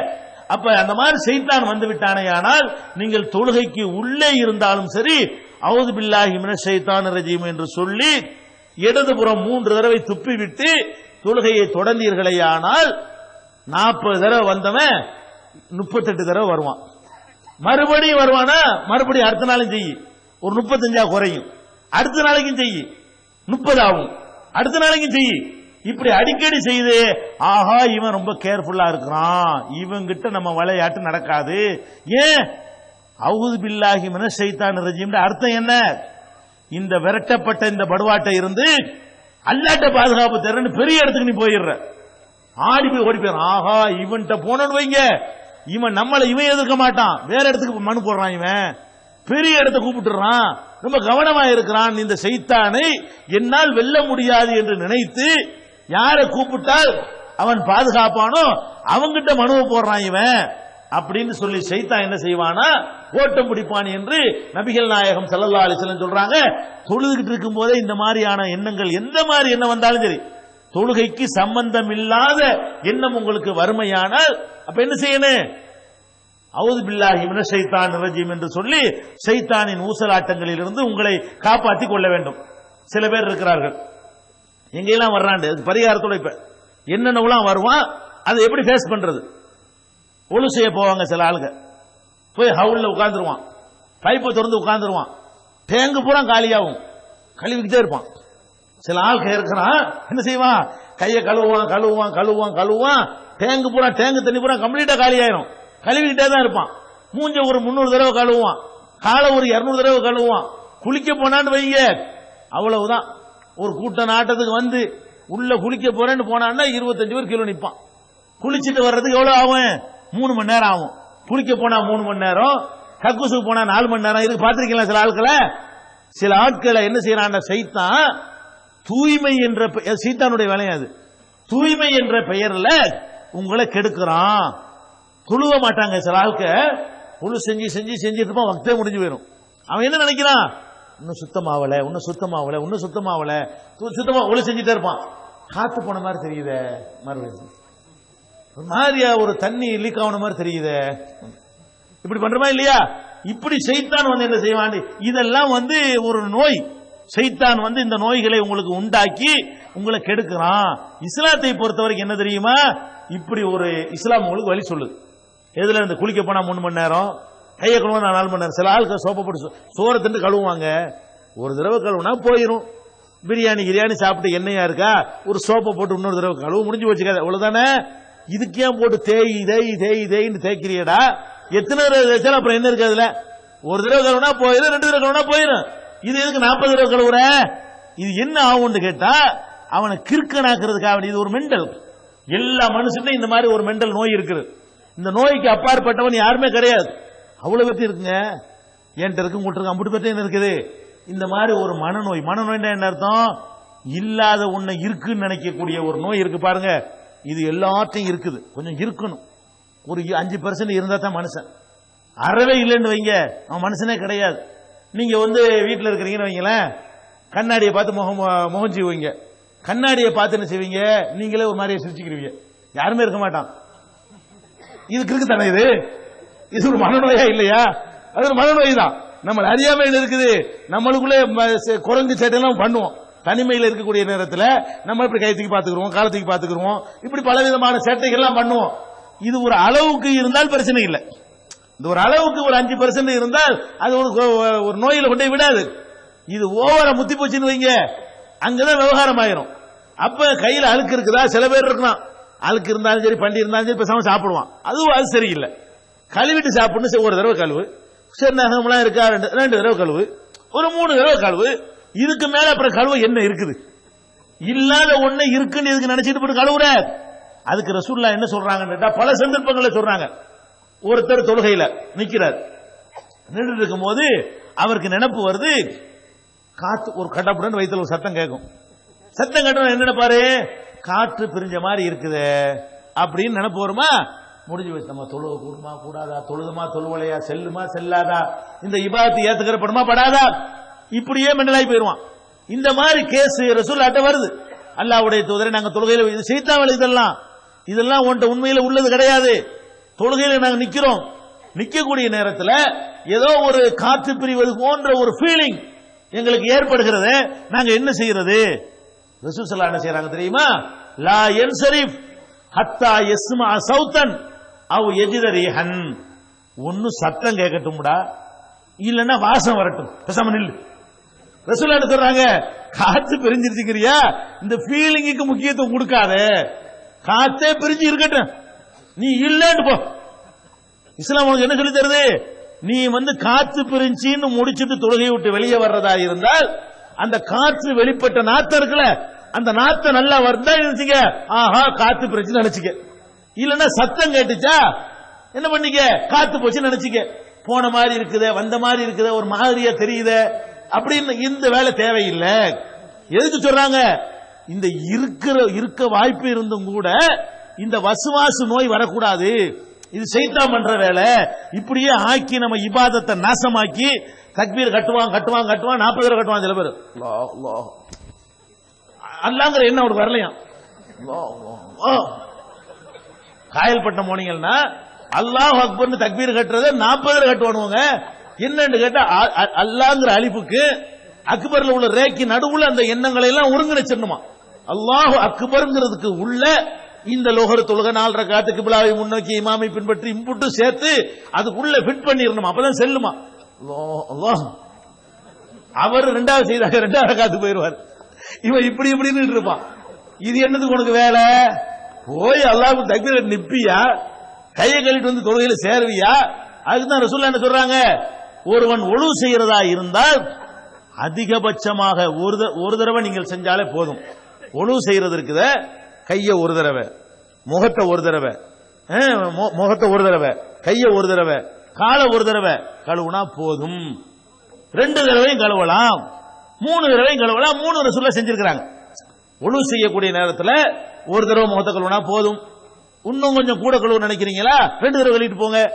இன்னும் கொஞ்சம் கூட கழுவு நினைக்கிறீங்களா, 3 தடவை கழுவுங்க. எவன் ஒருத்தன் 3 தடவைக்கு மேல கழுவுறானோ ஃபக்கத் அஸா, அவன் குற்றம் புரிந்து விட்டான், அத்தா வரம்பு மீறி விட்டான். ரசூலுல்லாஹ் சொல்றாங்க. 4 தடவை நல்லதுதானு சொல்லல. ரசூலுல்லாஹ் என்ன பாக்குறாங்க? இது சைத்தான் உன்னை கெடுக்கிறான், இல்லாத உன்னை இருக்குதுன்னு ஆக்கிட்டான் வை. பேய் இருக்குன்னு நம்ப வச்சு இல்லாதனது, இல்லாத எல்லாம் உன்னை இருக்குன்னு ஆக்குறதுக்கு முதல்ல அவன் கண்டுபிடிக்கிற வழி என்ன? தூய்மையில் கை வைப்பான், உன்னுடைய ஆன்மீக நிலையில் கை வைப்பான். வச்சு என்ன செய்வான்? உனக்கு சுத்தம் இல்ல. அப்ப நம்ம என்ன பண்ணணும்? நம்ம இடத்திலிருந்து காற்றே வெளிப்படக்கூடிய ஒரு ஃபீலிங் வந்தாலும், சிறுநீர் கசிந்து விட்டதோ அப்படின்னு ஃபீலிங் வந்தாலும் அதுக்கு எந்த மதிப்பும் கொடுக்காம நெல்லு, தன்னால் அது போயிடும். நீ மதிப்பு கொடுக்க என்ன ஆகும்? ஒண்ணும் இல்லாததுக்கெல்லாம் போன மாதிரி வந்த மாதிரி பல மாதிரியான எண்ணங்கள் உன்னுடைய இபாதத்தை நாசமாக்கிறேன். அப்ப இதுக்கு என்ன முடிவு? தெளிவா தெளிவா கரெக்டா தெரிஞ்சா, அழுக்கு இருக்குன்னு தெரிஞ்சா போய் கழுவு. இல்ல இருக்கிற காத்துக்கே இப்படி சொல்லிட்டாங்களே, அப்ப 40 கழுவுற, நீ கைய பாரு, கழுவு, போயிடுச்சுல மரியாதை கழுவுற, அதிகபட்சம் 3 தடவை கழுவிட்டு போ. ஒழு செய்யறதுக்கே 3 லிமிட் பண்ணிட்டாங்க. அப்ப ஒரு மனிதன் சுத்தம் படுத்துவது என்பதற்காக கழுவுறதா இருந்தால் எத்தனை தடவை போதும்? 3 தான். 3க்கு மேல நீ கழுவினால் நீ வரம்பு மீறுகிறாய், எல்லை மீறுகிறாய், குற்றம் புரிகிறாய் என்று நபிகள் நாயகம் ஸல்லல்லாஹு அலைஹி வஸல்லம் சொல்றாங்க. அப்ப குளிக்க போனாலும் சரி, கக்கூசுக்கு போவான், சுப்ஹானல்லாஹ், இவனுக்காக வேண்டிய 3 போர் தனியா போடணும். அப்படி ஆட்கள்லாம் இருக்காங்க. போட்டு போட்டு போட்டு தேப்ப முடியும். என்ன இளவு இருந்தாலும் ஒரு 4 டப்பா தண்ணியில போயிட போகுது. அதுக்கு மேல வாசனை சோப்பு போட்டு கையை கழுவு, ஒரு தடவை கழுவு போயிடும். அதுக்கு ஆண்டி நீ என்ன பண்ற? ஊத்தி ஊத்தி சலக்கு சலக்கு சலக்கு சத்தம் வந்துகிட்டே இருக்கு. உள்ளங்க போனான்னு சொன்னா இதெல்லாம் சைத்தானுடைய ஊசலாட்டம். இது விரயம் பண்ண வைக்கிறான், பொருளாதாரத்தை விரயம் பண்ண வைக்கிறான், உங்க மனசை கெடுக்கிறான். இந்த மாதிரியான விஷயங்கள்ல நீங்க என்ன செய்யக்கூடாது? ஏமாந்துடக்கூடாது. அது மாத்திரம் இல்லாம அல்லாஹ் பத்தியே சைத்தான் என்ன செஞ்சிருவான்? இது ஒரு முக்கியமான விஷயம். அல்லாஹ் விஷயத்துல நம்மளை கவுத்திடுவான். எப்படி கவுத்துவான்? இப்படி வருவான். இந்த சூரியனை யார் படைச்சிருப்பா? தனியா படுத்திருந்து பாருங்களேன். தனியா படுத்திருக்கும் போது செய்வான், நல்லது மாதிரி ஒரு ஐடியா கொண்டா விடுவான் சைத்தான். நல்லது மாதிரி தெரியும் பார்த்தா, இந்த சூரியனை யார் அல்லாஹ் தான் படைச்சிருப்பான். இந்த சந்திரன் இவ்வளவு அழகா இருக்கு, ரொம்ப அவன் தான் படைச்சிருப்பான். இந்த நட்சத்திரங்கள்லாம் இப்படி இருக்குது, இது யார் படைச்சிருப்பா? அல்லாஹ் தான் படைச்சிருப்பான். இந்த மேகத்தை பத்தீங்களா? சுப்ஹானல்லாஹ். இந்த மரத்தை பத்தியலா எப்படி அப்படின்னு கொண்டே போவான். இப்படி கடைசி என்ன பண்ணிடுவான்னா அல்லாஹ்வை யார் படைச்சிருப்பா? இது யாரு வர? சைத்தான் வந்து முதல்ல எப்படி வர்றா? நல்லது மாதிரி வர்றான் பாத்தீங்களா? சூரியனை படைச்சது யாரு, சந்திரனை படைச்சது யாரு, அதை படைச்சது யாரு, இதை படைச்சது யாருன்னு வருவான். வந்துகிட்டு என்ன செய்வான், திடீர்னு ஆமா அப்படி இருக்கு அல்லாஹ் படைச்சாங்க அப்படின்னா அல்லாஹ் படைச்சாங்கிறமா அல்லாஹ்வை யார் படைச்சிருப்பா? வருமா இல்ல? சில ஆட்களுக்கு வருது. அல்லாஹ்வை இது ரசூலுல்லாஹ் எப்படி சொல்றாங்கன்னு கேட்டா, ஏத்தி ஷைத்தான் அஹதக்கும், ஷைத்தான் உங்கள்கிட்ட வருவான், வந்து என்ன செய்வான், மண் கலக்க கதா, இதை படைச்சவன் யார், மண் கலக்க கதா, அதை படைச்சவன் யார் என்று ஒரு எண்ணத்தை ஏற்படுத்துவான். கடைசியா என்ன செய்வான் கேட்டா, ஹத்தா யகூல மண் கலக்க ரப்பக, உங்க ரப்ப படைச்சது யாரு, இறைவனை படைச்சது யாரு என்று ஒரு எண்ணத்தை அப்படியே லேசா போட்டுட்டு போயிட்டே இருப்பான். அவன் லேசா கொளுத்தி போட்டு போயிட்டே இருப்பான் பாட்டுக்கு. இந்த நிலையை ஒருவன் அடைந்தானேயானால் ஃபல் யஸ்தஈது பில்லாஹ், உடனே அஊது பில்லாஹி மினஷ் ஷைத்தானிர் ரஜீம் சொல்லிரணும். உடனே மாறும். ஒரு குழப்பம் வருதுன்னு நினைக்கல, என்னடா இப்படி நான் போட்டு குழம்புறனே, நான் தடுமாறுறனே, எனக்கு பலவிதமான எண்ணங்கள் வருது, அதை பத்தி கவலையப்படாத. இப்படி ஒரு எண்ணம் உனக்கு ஏற்பட்டு விடுமையானால் அது அப்படி கண்டினியூ ஆகாம நிறுத்தப்பட வேண்டும் என்று நீ ஆசைப்பட்டால் அதுக்கு என்ன செய்யணும், அஊது பில்லாஹி மினஷ் ஷைத்தானிர் ரஜீம், எடுத்தறியப்பட்ட சைத்தானை விட்டும் அல்லாஹ்விடத்தில் பாதுகாப்பு தேடுகிறேன்னு சொல்லி பாரு. அல்லாஹ் படைச்சது யாருங்கிற அந்த கொஸ்டின் அப்படியே மறந்துடும், வேற வேற கவனம் வந்துடும். கொஞ்ச நேரத்துக்கு மறுபடியும் பர்மனண்டா நீங்கிறாது, மறுபடியும் இப்படி கொஞ்ச நேரம் ஆன பிறகு வருவானுவோம். இந்த கலவர நேரத்தில் வருவானா இல்லையா, எல்லாம் அடங்கி போய் எல்லாம் ஓடி போயிருவானுவோம். அப்புறம் இப்படி மெதுவா அப்படி வருவாங்க, எல்லாம் ஓடிட்டாங்களா இப்படி எட்டி பார்ப்பான், ஒண்ணு விளையாட்டு வருவான், மர பிரச்சனை மர ஓடி போயிருவான். இந்த மாதிரி நம்ம எப்படி ஒரு டென்ஷனான ஒரு பிரச்சனையான இடத்துக்கு போகும்போது ஒளிஞ்சி மறைஞ்சி சூழ்நிலையை பார்த்து போறோமோ அந்த மாதிரி வந்துகிட்டு இருப்பான். இப்படி சைத்தான் வந்து அல்லாஹ் விஷயத்திலேயே உங்களிடத்துல ஊசலாட்டத்தை ஏற்படுத்தினானேயானால் அதுக்கு நீங்கள் கையாள வேண்டிய முறை என்ன, அஊது பில்லாஹி மினஷ் ஷைத்தானிர் ரஜீம். இது ஒரு பெரிய கேடயம். அஊது பில்லாஹி மினஷ் ஷைத்தானிர் ரஜீம்ங்கிறது பெரிய சைத்தானை விரட்டி அடிப்பதற்கான பயங்கரமான ஒரு கேடயம். இதை கையில எப்போது வைத்துக் கொண்டிருந்தீர்களேயானால் சைத்தான் உங்கள்ட்ட கெட்ட எண்ணங்கள் ஒரு மூலம் தூக்கி கடாசி எரிஞ்சிட்டு போயிட்டு இருக்கலாம். இதை ரசூல் ஸல்லல்லாஹு அலைஹி வஸல்லம் அவர்கள் சொல்லித் தருகிறார்கள். இந்த மாதிரி செஞ்சுட்டு அதுக்கப்புறம் இது வந்து மனசில் நினைச்சாதான், வாயினால மொழிஞ்சிட்டேன்னு ரெண்டுக்கு வித்தியாசம் இருக்குங்க. மனசுல நினைக்கிறதுக்கு வந்து எவ்வளவு பெரிய மோசமான நினைப்பு வந்தாலும் அல்லாஹ்ட்ட குற்றம் கிடையாது. இது ஒரு முக்கியமான விளங்கிக்கிறது. இந்த வஸ்வாஸ் உள்ளவங்க மனசுல சில தப்பான எண்ணங்கள் எல்லாருக்குமே வருது. என்ன எண்ணங்கள் வருது, அவனை கொலை செஞ்சா நல்லா இருக்குமே, அவனை கடுத்து நினைச்சு கொள்ளணுமே, அதை எடுத்துக்கணுமே, அவளை பிடிக்கணுமே, இவளை எடுக்கணுமே, இப்படியான பல எண்ணங்கள் எல்லாருக்கும் வருது, அல்லாஹ் பத்திலாம் வருது. ஆனா ஒரு விஷயத்தை நம்ம என்ன விளங்கிறனே, மனசில் நீங்கள் ஒன்றை நினைத்து அதுக்கு முக்கியத்துவம் கொடுக்காம விட்டு விட்டீர்களே ஆனால் அல்லாஹ்ட்ட குற்றம் கிடையாது. அவுது பில்லாஹ் சொல்லிட்டு போங்க, அவுது பில்லாஹ்வே சொல்லலையா, அந்த எண்ணம் அப்படி வந்துருச்சா, அதனால போயிடுச்சா, இதுக்கு ஏதாவது அல்லாஹ் மார்க் போடுவானா, இது ஏதாவது பதிவாகுமா, இதை கொண்டாந்து மறுமையில் நிப்பாட்டி கேள்வி கேட்பானா, கேட்க மாட்டான். ஏன் கேட்க மாட்டான், இது இந்த எழுதுறாருல ரெண்டு பேரு, அவர் இதை எழுத கூட மாட்டார். அவர் எழுதுறதுக்கு எதற்கு அதிகாரம் இருக்கிறது, மா யல்ஃபிது மின் கௌலின் இல்லா லதைஹி ரகீபுன் அதீத், ஒரு சொல்லை மொழிந்தால் தான் அவர் எழுதுவார். எழுதுவாங்களே ரெண்டு பேரும் உட்கார்ந்து நல்லது தீயதுன்னு எப்ப எழுதுவாங்க, வெளியில வாயினால சொல்லிட்டேன்னு பாருங்க, அடே அல்லாஹ் யாரா படிச்சிருப்பான்னு பக்கத்துல வாழ்கிட்ட கேட்டுவிட்டேன், இப்ப எழுதிடுவார். இந்த மாதிரி டேஞ்சரான வார்த்தை இவன் கேட்டான், அல்லாஹ் யார் படைச்சான்னு மனசில் நினைக்கிறேன். இது அந்த மலக்குக்கே தெரியாது, எனக்கு என் ரப்புக்கு தான் தெரியும். ரப்பு என்ன செய்யறானா, இது நினைச்சுக்கிட்டு கிறுக்கு பயில ஆயிராளா, என்ன பண்ணிக்க, அவுது பில்லாஹி மினஷ் ஷைத்தானிர் ரஜீம் சொல்லிவிடு. அதுக்கு அப்புறம் இதுக்கு அல்லாஹ் தண்டிப்பானோ குற்றம் பிடிப்பானோன்னு பயப்படாதே. ரசூல் ஸல்லல்லாஹு அலைஹி வஸல்லம் செய்யறாங்கன்னு கேட்டா சஹாபாக்கள் வர்றாங்க, இன்னா நஜிது ஃபீ அன்ஃபுஸினா, எங்கள் உள்ளங்களிலே நாங்கள் உணர்கிறோம், மாயத்த ஆலமு அஹதுனா யதகல்லம பிஹி, எதை வாய் திறந்து சொல்ல முடியாதோ பயங்கரமா இருக்குமோ அப்படிப்பட்ட எண்ணங்கள் எல்லாம் எங்கள் உள்ளத்திலே வருகிறது. அப்படி வருது நிறைய பேருக்கு பயங்கரமான எண்ணங்கள்லாம். பயங்கரம்னா என்ன, அல்லாஹ் பத்தி தப்பு தப்பா நினைக்கிறது பயங்கரம். நம்ம இன்னைக்கே கழுத்தை நினைச்சு செத்து போயிருவோமான்னு நினைக்குவான் ஒருத்தன். சில பேர் என்ன செய்வான், நம்ம விஷத்துக்குள்ள செத்துட்டா என்ன, இதுக்கு இந்த உலகத்தில் வாழணும், இது பயங்கரமான எண்ணம் தானே, இன்னைக்கு செத்து போயிடணும், இவனை கொலை பண்ணிடுவோமா, அவனை காலி பண்ணிடுவோமா, இவனுக்கு விரிச்சு போடுவோமா, இப்படி எல்லாம் பலவிதம் வெளியில சொல்வதற்கு பயங்கரமா தோன்றும். அந்த மாதிரியான காரியங்கள் எல்லாம் எங்கள் உள்ளத்தில் ஏற்படுகிறதே, நாங்கள் என்ன பண்ணுவது என்று ரசூல் ஸல்லல்லாஹு அலைஹி வஸல்லம் சஹாபாக்கள் முறையிடுறாங்க. அப்ப ரசூலுல்லாஹ் கேட்கிறாங்க, அது வஜத்துமுஹு, நிச்சயமா அப்படிலாம் உங்களுக்கு தோணுகிறதா, உண்மையில அப்படியா தோணுகிறது கேட்கிறாங்க. சஹாபாக்கள் சொல்றாங்க, ஆமா அப்படித்தான் தோணுது. ரசூலுல்லாஹ் சொல்றாங்க, லாக்க சரிஹுல் ஈமான், அதான்டா கரெக்டான ஈமான், அப்படித்தான் வரும். ஈமான் இல்லாதவன்ட்டு சைத்தான் போக மாட்டான். உங்ககிட்ட சைத்தான் வந்து அப்படியா இப்படியான்னு நினைப்ப உண்டாக்குறான். அதுக்கு நீ செயல் வடிவம் கொடுக்க மாட்டேங்கிற, உனக்குள்ள போட்டு புதைச்சிக்கிற பாரு. அப்படி இருந்தால் அதுதான் ஈமான். அப்படின்னா என்ன அர்த்தம்? இதுக்கு அலட்டிக்கு நிறைய பேர் இதெல்லாம் அலட்டி பேத்தி முடிச்சு போயிருது. மெண்டலா போறதுக்கு முக்கியமான காரணம் என்ன? அப்படி நினைச்சிட்டோமே, இப்படி நினைச்சிட்டோமே, அந்த மாதிரி நினைச்சிட்டோமே, இந்த மாதிரி நினைச்சிட்டோமே, இதுக்கு என்ன ஆகுமோ தெரியலையே, இதுக்கு எல்லாம் அடிப்பானோ உதைக்குவானோ, இந்த மாதிரி எண்ணங்கள் வரக்கூடாது என்று நபிகள் நாயகம் ஸல்லல்லாஹு அலைஹி வஸல்லம் சொல்றாங்க. அதே மாதிரி இன்னொரு தடவை கேட்கப்படுது, சுயில ரசூலுல்லாஹி ஸல்லல்லாஹு அலைஹி வஸல்லம் அனில் வஸ்வஸா, இந்த அல்லாஹ்வை பற்றி பலவிதமான தீய எண்ணங்கள் ஏற்படுவது பற்றி நபிகள் நாயகத்திற்கு கேட்கப்பட்ட பொழுது, தில்க மஹ்லுல் ஈமான், அதான் சுத்தமான ஈமான், தூய்மையான ஈமான் என்று ரசூல் ஸல்லல்லாஹு அலைஹி வஸல்லம் சொல்கிறார்கள்.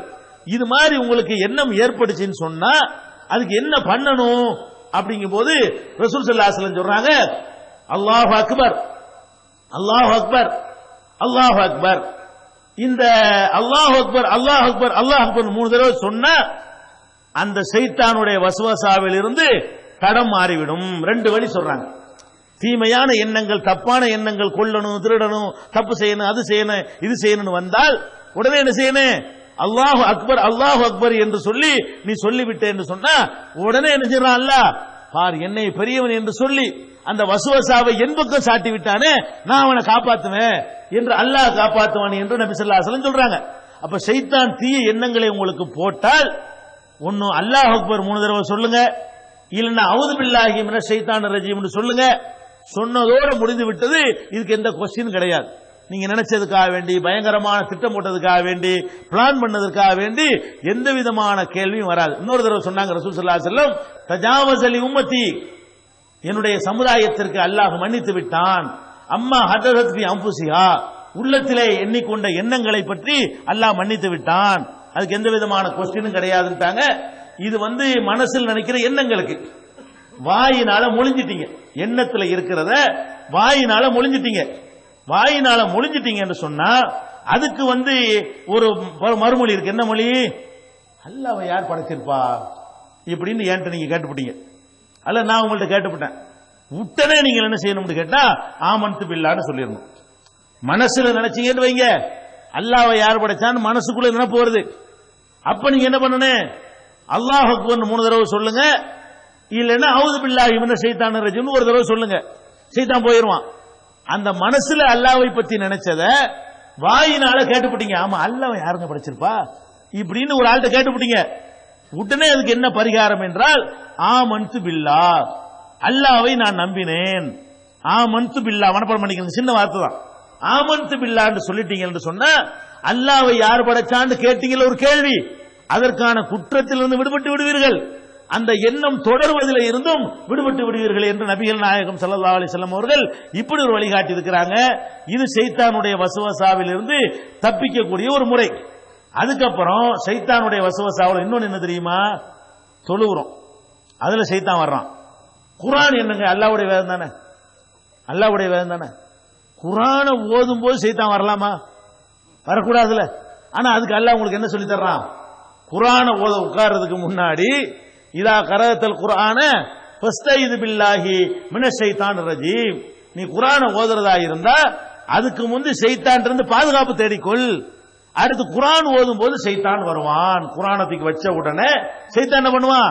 எப்படியாவது இவனை கெடுக்கணும், எப்படியாவது இவனை வழி கெடுக்கணும் என்பதற்காக வேண்டி ஷைத்தான் உங்களுக்குள்ள நுழைந்து தீய எண்ணங்களை ஏற்படுத்துவான். அதுக்கு முன்னாடி நீங்க அவுது பில்லாஹி மினஷ் ஷைத்தானிர் ரஜீம் சொல்லித்தான் குர்ஆனை ஓதணும். இப்படியான ஒரு முறையும் இருக்கிறது. சில நேரங்களில் நீங்க பாப்பீங்க, என்ன பாப்பீங்க?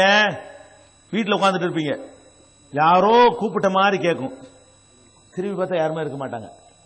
சில நேரங்களில் நம்மளை அறியாம யாரோ இப்ராஹிம், நம்ம பேர் இப்ராஹிம் வச்சுக்கிறீங்களேன், இப்ராஹிம் சத்தம் கேட்கும். இப்படி பாப்போம், கூப்பிட்டாங்களா? அங்க பாப்போம், அங்க பாப்போம், செவத்துல ஏறி பாப்போம், அங்கிட்டு பாப்போம், ஒத்துருமே இருக்க மாட்டான். ஆனா என்ன கேட்டிருங்க? இப்ராஹிம் நம்மளை தான் கூப்பிட்ட மாதிரி தெரியும். யார்கிட்ட கேட்டாலும் இல்ல மையம் நமக்கு தெரியும். ஆனா பக்கத்துல எனக்கு இப்ராஹிம் சத்தம் கிடைச்சான்னு கேளுங்க, இல்லம்மா. உங்களுக்கு சத்தம் கிடைச்சா? இல்ல. உங்களுக்கு இல்ல, எனக்கு கேட்டுச்ச. இப்படியான அனுபவங்கள் உங்களுக்கு வாழ்க்கையில் ஏற்பட்டிருக்கும். பாத்திமான்னு சத்தம் கேட்க, இந்த பாத்திமா ஆடி போறோம், ஆஹா நம்ம முத்தாப்பா நாள் கூப்பிடுறாரு பேய் அப்படி நினைப்பாரு இல்லையா? அப்படி சத்தம் திடீர்னு கேட்கும். நீங்கள் இந்த மாதிரியான ஒரு சத்தத்தை கேட்டா என்ன செய்யணும்? ஷைத்தான் என்ன பண்றான்னு கேட்டா, இல்லாத ஒரு சத்தத்தை அவன் தான் போடுறான். அங்க யாருமே இல்ல, உன்னை பாத்திமான்னு சத்தம் கேட்டாலும் கூப்பிட யாராச்சும் இருக்குன்னு. ஷைத்தான் என்ன பண்றான் தெரியுமா? பாத்திமான்னு ஒரு சத்தம் உண்டாக்குவான். இதை பார்த்தோன்னு என்ன பண்ணுவ? யாருமே இல்ல, ஆனா சத்தம் மட்டும் கேட்குது. அப்ப என்னமோ இருக்குது, என்னமோ ஒரு பேய் இருக்குது, பிசாசு இருக்குன்னு அஜரத்துல ஓடுவேன். அஜரத்து எங்க வீட்டுல அடிக்கடி பாத்திமா பாத்திமா யாரை கூப்பிடுறாங்க. நான் திரும்பி திரும்பி பாக்குறேன், யாரையும் காணா. ஊடுபுறம் தேடி போய் தான் காணா. பக்கத்து வீட்டுல பார்த்தேன், யாரையும் காணா. எனக்கு மட்டும் தான் கேட்குது. இப்படி எல்லாம் நீங்க சொல்றீங்கல்ல, கேட்கும். ஒரே அடியில் அதை சாவடிக்கிறதா இருந்தால், மறுபடியும் வரக்கூடாதா இருந்தால் அதுக்கு என்ன வழி? தொழுகைக்கு நீங்க பாங்க சொல்ற அறிஞ்சிருக்கிறீங்க. தொழுகை இல்லாத ஒரு விஷயத்துக்கு பாங்கு சொல்வதாக இருந்தால், இப்படி சத்தம் கேட்குன்னு வைங்களேன், உனக்குள்ள பாங்கு சொல்லிவிடும். அதுக்கான மயக்க போட்டு பழைய சில பாங்கு சொல்லக்கூடாது, தொழுகைன்னு ஒடியாந்துருவான். நீ என்ன பண்ணணும்? பாங்க சொல்லிருந்த பாத்திமான்னு சத்தம் கேட்குதா, பாத்தீங்களா, யாரும் கூப்பிடலையா? அல்லாஹ் அக்பர் அல்லாஹ் அக்பர் அல்லாஹ் அக்பர் அல்லாஹ் அக்பர் அஷ்ஹது அல்லா இலாஹ இல்லல்லாஹ் அஷ்ஹது அல்லா, பாங்கு இருக்குல்ல, அந்த பாங்குடைய வாசகங்களை நீங்கள் சொல்லிவிட்டால் உடனே ஷைத்தான் தான் பண்றான், ஷைத்தான் ஓடிடுவான். அபூ ஹுரைராட்ட வந்து கேட்கறாங்க, அபூ ஹுரைராவே திரும்பி நான் போயிட்டே இருக்கிறேன், என்ன யாரோ கூப்பிட்டு மாதிரி சத்தம் கேட்குது, திரும்பி பார்த்தா காணா, பல முறையிலும் தேடி தேடி பார்த்துட்டேன், ஒருத்தர் என்னை கூப்பிடல, ஆனா கண்டிப்பா எனக்கு சத்தம் கேட்டுச்சு, நான் பொய்யலான்னு சொல்லல, உண்மையா என்னை கூப்பிட்டாங்க யாரோ, ஆனா யாரையும் காணா.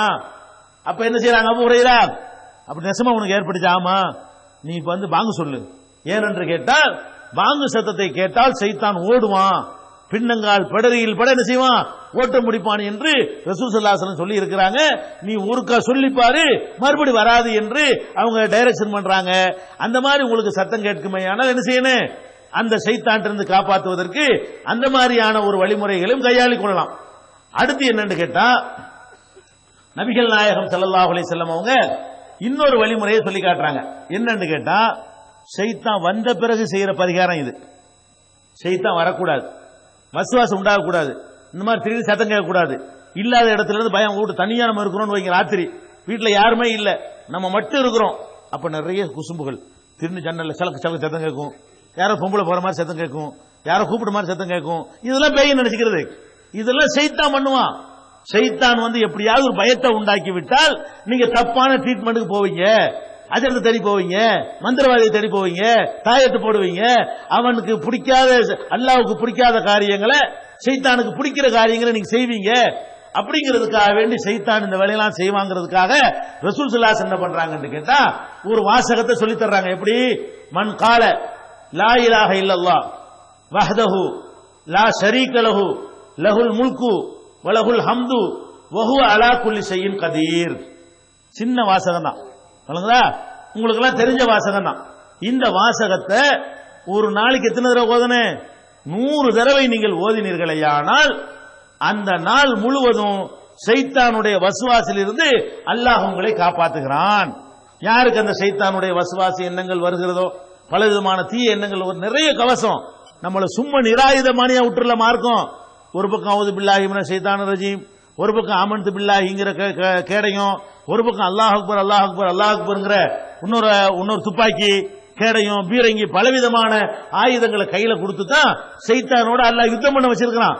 அதை யூஸ் பண்ணா ஓடி தோத்து போயிடுவான், நாம யூஸ் பண்ணுவது இல்லை. அப்ப இந்த லா இலாஹ இல்லல்லாஹு வஹ்தஹு லா ஷரீக லஹு லஹுல் முல்கு வலஹுல் ஹம்து வஹுவ அலா குல்லி ஷைஇன் கதீர். லா இலாஹ இல்லல்லாஹு வஹ்தஹு லா ஷரீக லஹு லஹுல் முல்கு வலஹுல் ஹம்து வஹுவ அலா குல்லி ஷைஇன் கதீர். இப்படி ஒரு 100 முறை நீங்கள் ஓதினீர்களேயானால் அன்றைய தினம் முழுவதும் ஷைத்தானுடைய ஊசலாட்டங்களிலிருந்து உங்களுக்கு பாதுகாப்பு கிடைக்கும். இன்னொரு தடவை நபிகள் நாயகம் ஸல்லல்லாஹு அலைஹி வஸல்லம் சொன்னாங்க, எந்த வீட்டிலே பக்ரா அத்தியாயம் ஓதப்படுகிறதோ, சூரத்துல் பக்ரா ஓதப்படுகிறதோ, அந்த வீட்டிலிருந்து ஷைத்தான் விரண்டு ஓடுகிறான். அப்ப எந்த வீட்டில பேய் பிசாசு மார்க்கத்தில் கிடையாது. இறந்து போன ஆவிகள் இந்த உலகத்துக்கு திரும்ப வரவே முடியாது. கண்டிப்பா அது முடிஞ்சு போன விஷயம். அல்லாஹ்வுடைய கண்ட்ரோல்ல, முன்கர் நக்கீருடைய கண்ட்ரோல்ல, அல்லாஹ்வுடைய பாதுகாப்புல, அல்லாஹ்வுடைய சிறையில இருந்து எந்த உயிரும் தப்பித்து இந்த உலகத்துக்கு வராது. பர்சக் இருக்கிறது, திரை இருக்கிறது. கியாமத் நாள் வரைக்கும் அவங்க அங்க இருப்பாங்க. இங்க நபியா இருந்தாலும், வலியா இருந்தாலும், கெட்டவனா இருந்தாலும், தூக்கு போட்டு செத்தாலும் எவனும் இங்க வரமாட்டான். ஆனாலும் ஷைத்தான் என்ன செய்வான்? அவங்க எல்லாம் வர்றாங்களோ என்ற எண்ணத்தை உனக்கு உண்டாக்குவான். பலவிதமான அசரீர்களை உண்டாக்குவான். இல்லாத ஒண்ணு இருக்கிற மாதிரி தோற்றத்தை உண்டாக்குவான். அது மாதிரியான பயங்களுக்கு ஆளானவர்கள் மந்திரவாதிகள்கிட்ட போய் ஏமாந்து விடாமல் திருக்குர்ஆனுடைய 2வது சூறாவை பக்ரா சூறாவை என்ன செய்யுங்க, உட்கார்ந்து ஓத ஆரம்பிச்சிருங்க. அடிக்கடி இந்த பக்ரா சூறாவை ஒரு தொடர்ச்சியாக ஓதிக்கொண்டு வந்தீர்களேயானால் அந்த வீட்டிலிருந்து சைத்தான் என்ன செய்யறான், வேகமாக பிடரியில் அடிபட ஓடுகிறான் என்று நபிகள் நாயகம் ஸல்லல்லாஹு அலைஹி வஸல்லம் சொல்றாங்க. ஒரு மனுஷனுக்கு 2 பேர் சண்டை போடுறாங்க ரசூல் ஸல்லல்லாஹு அலைஹி வஸல்லம் காலத்துல. ரசூலுல்லாஹ் பார்த்துக்கிட்டு இருக்காங்க, 2 பேர் பயங்கரமா அடிச்சுக்கிட்டு நிக்கிறாங்க. அப்ப ரசூலுல்லாஹ் என்ன சொல்றாங்க, இந்த 2 பேரும் சண்டை போட்டுட்டு இருக்காங்க, ஆனா எனக்கு ஒரு விஷயம் தெரியும், அதை இந்த மந்திரத்தை அவங்க யூஸ் பண்ணாங்கன்னா இப்பவே சைத்தான் அவங்கள விட்டு ஓடிடுவான். சைத்தானுடைய தூண்டுதலுக்கு ஆட்பட்டு தான் இந்த 2 பேரும் என்ன செய்யறாங்க, அந்த சண்டையை போட்டுட்டு இருக்காங்க. அது ஒரு வார்த்தை எனக்கு தெரியும், அதை அவர் சொல்வாரே ஆனால் இப்ப அவர் நார்மலுக்கு வந்துருவாரு. அதாவது கோபத்துல சண்டையில கோபத்துல என்ன செய்யறாருன்னா கண்கள்லாம் சிவந்து நரம்புகள்லாம் புடைத்து அப்படி கைகாலெல்லாம் ஒரு மாதிரி ஆகி படபடப்புக்கு ஆயிடுறாரு. நிறைய பேர் அப்படி ஆவரமா இல்லையா? இதனால நிறைய மாரடைப்புலாம் வருது. பெரும்பாலான மேட்டர்களுக்கு நம்ம நோய்களுக்கு என்ன காரணம்னு கேட்டா, உணர்ச்சியை அடக்க முடியாமல் ஆத்திரப்படும் பொழுது இரத்த நாளங்கள் முறுக்கு ஏறி போய் படபட என்று வேகமாக ஓடும்போது ஹார்ட் வேகமா வேலை செய்யுது, திணறுகிறது, ரத்தத்தை சப்ளை பண்ண முடியல. அதுலதான் ஹார்ட் அட்டாக்குங்கிறான், மண்டை போட்டாருங்கிறான். எல்லாத்துக்கும் காரணம் என்ன?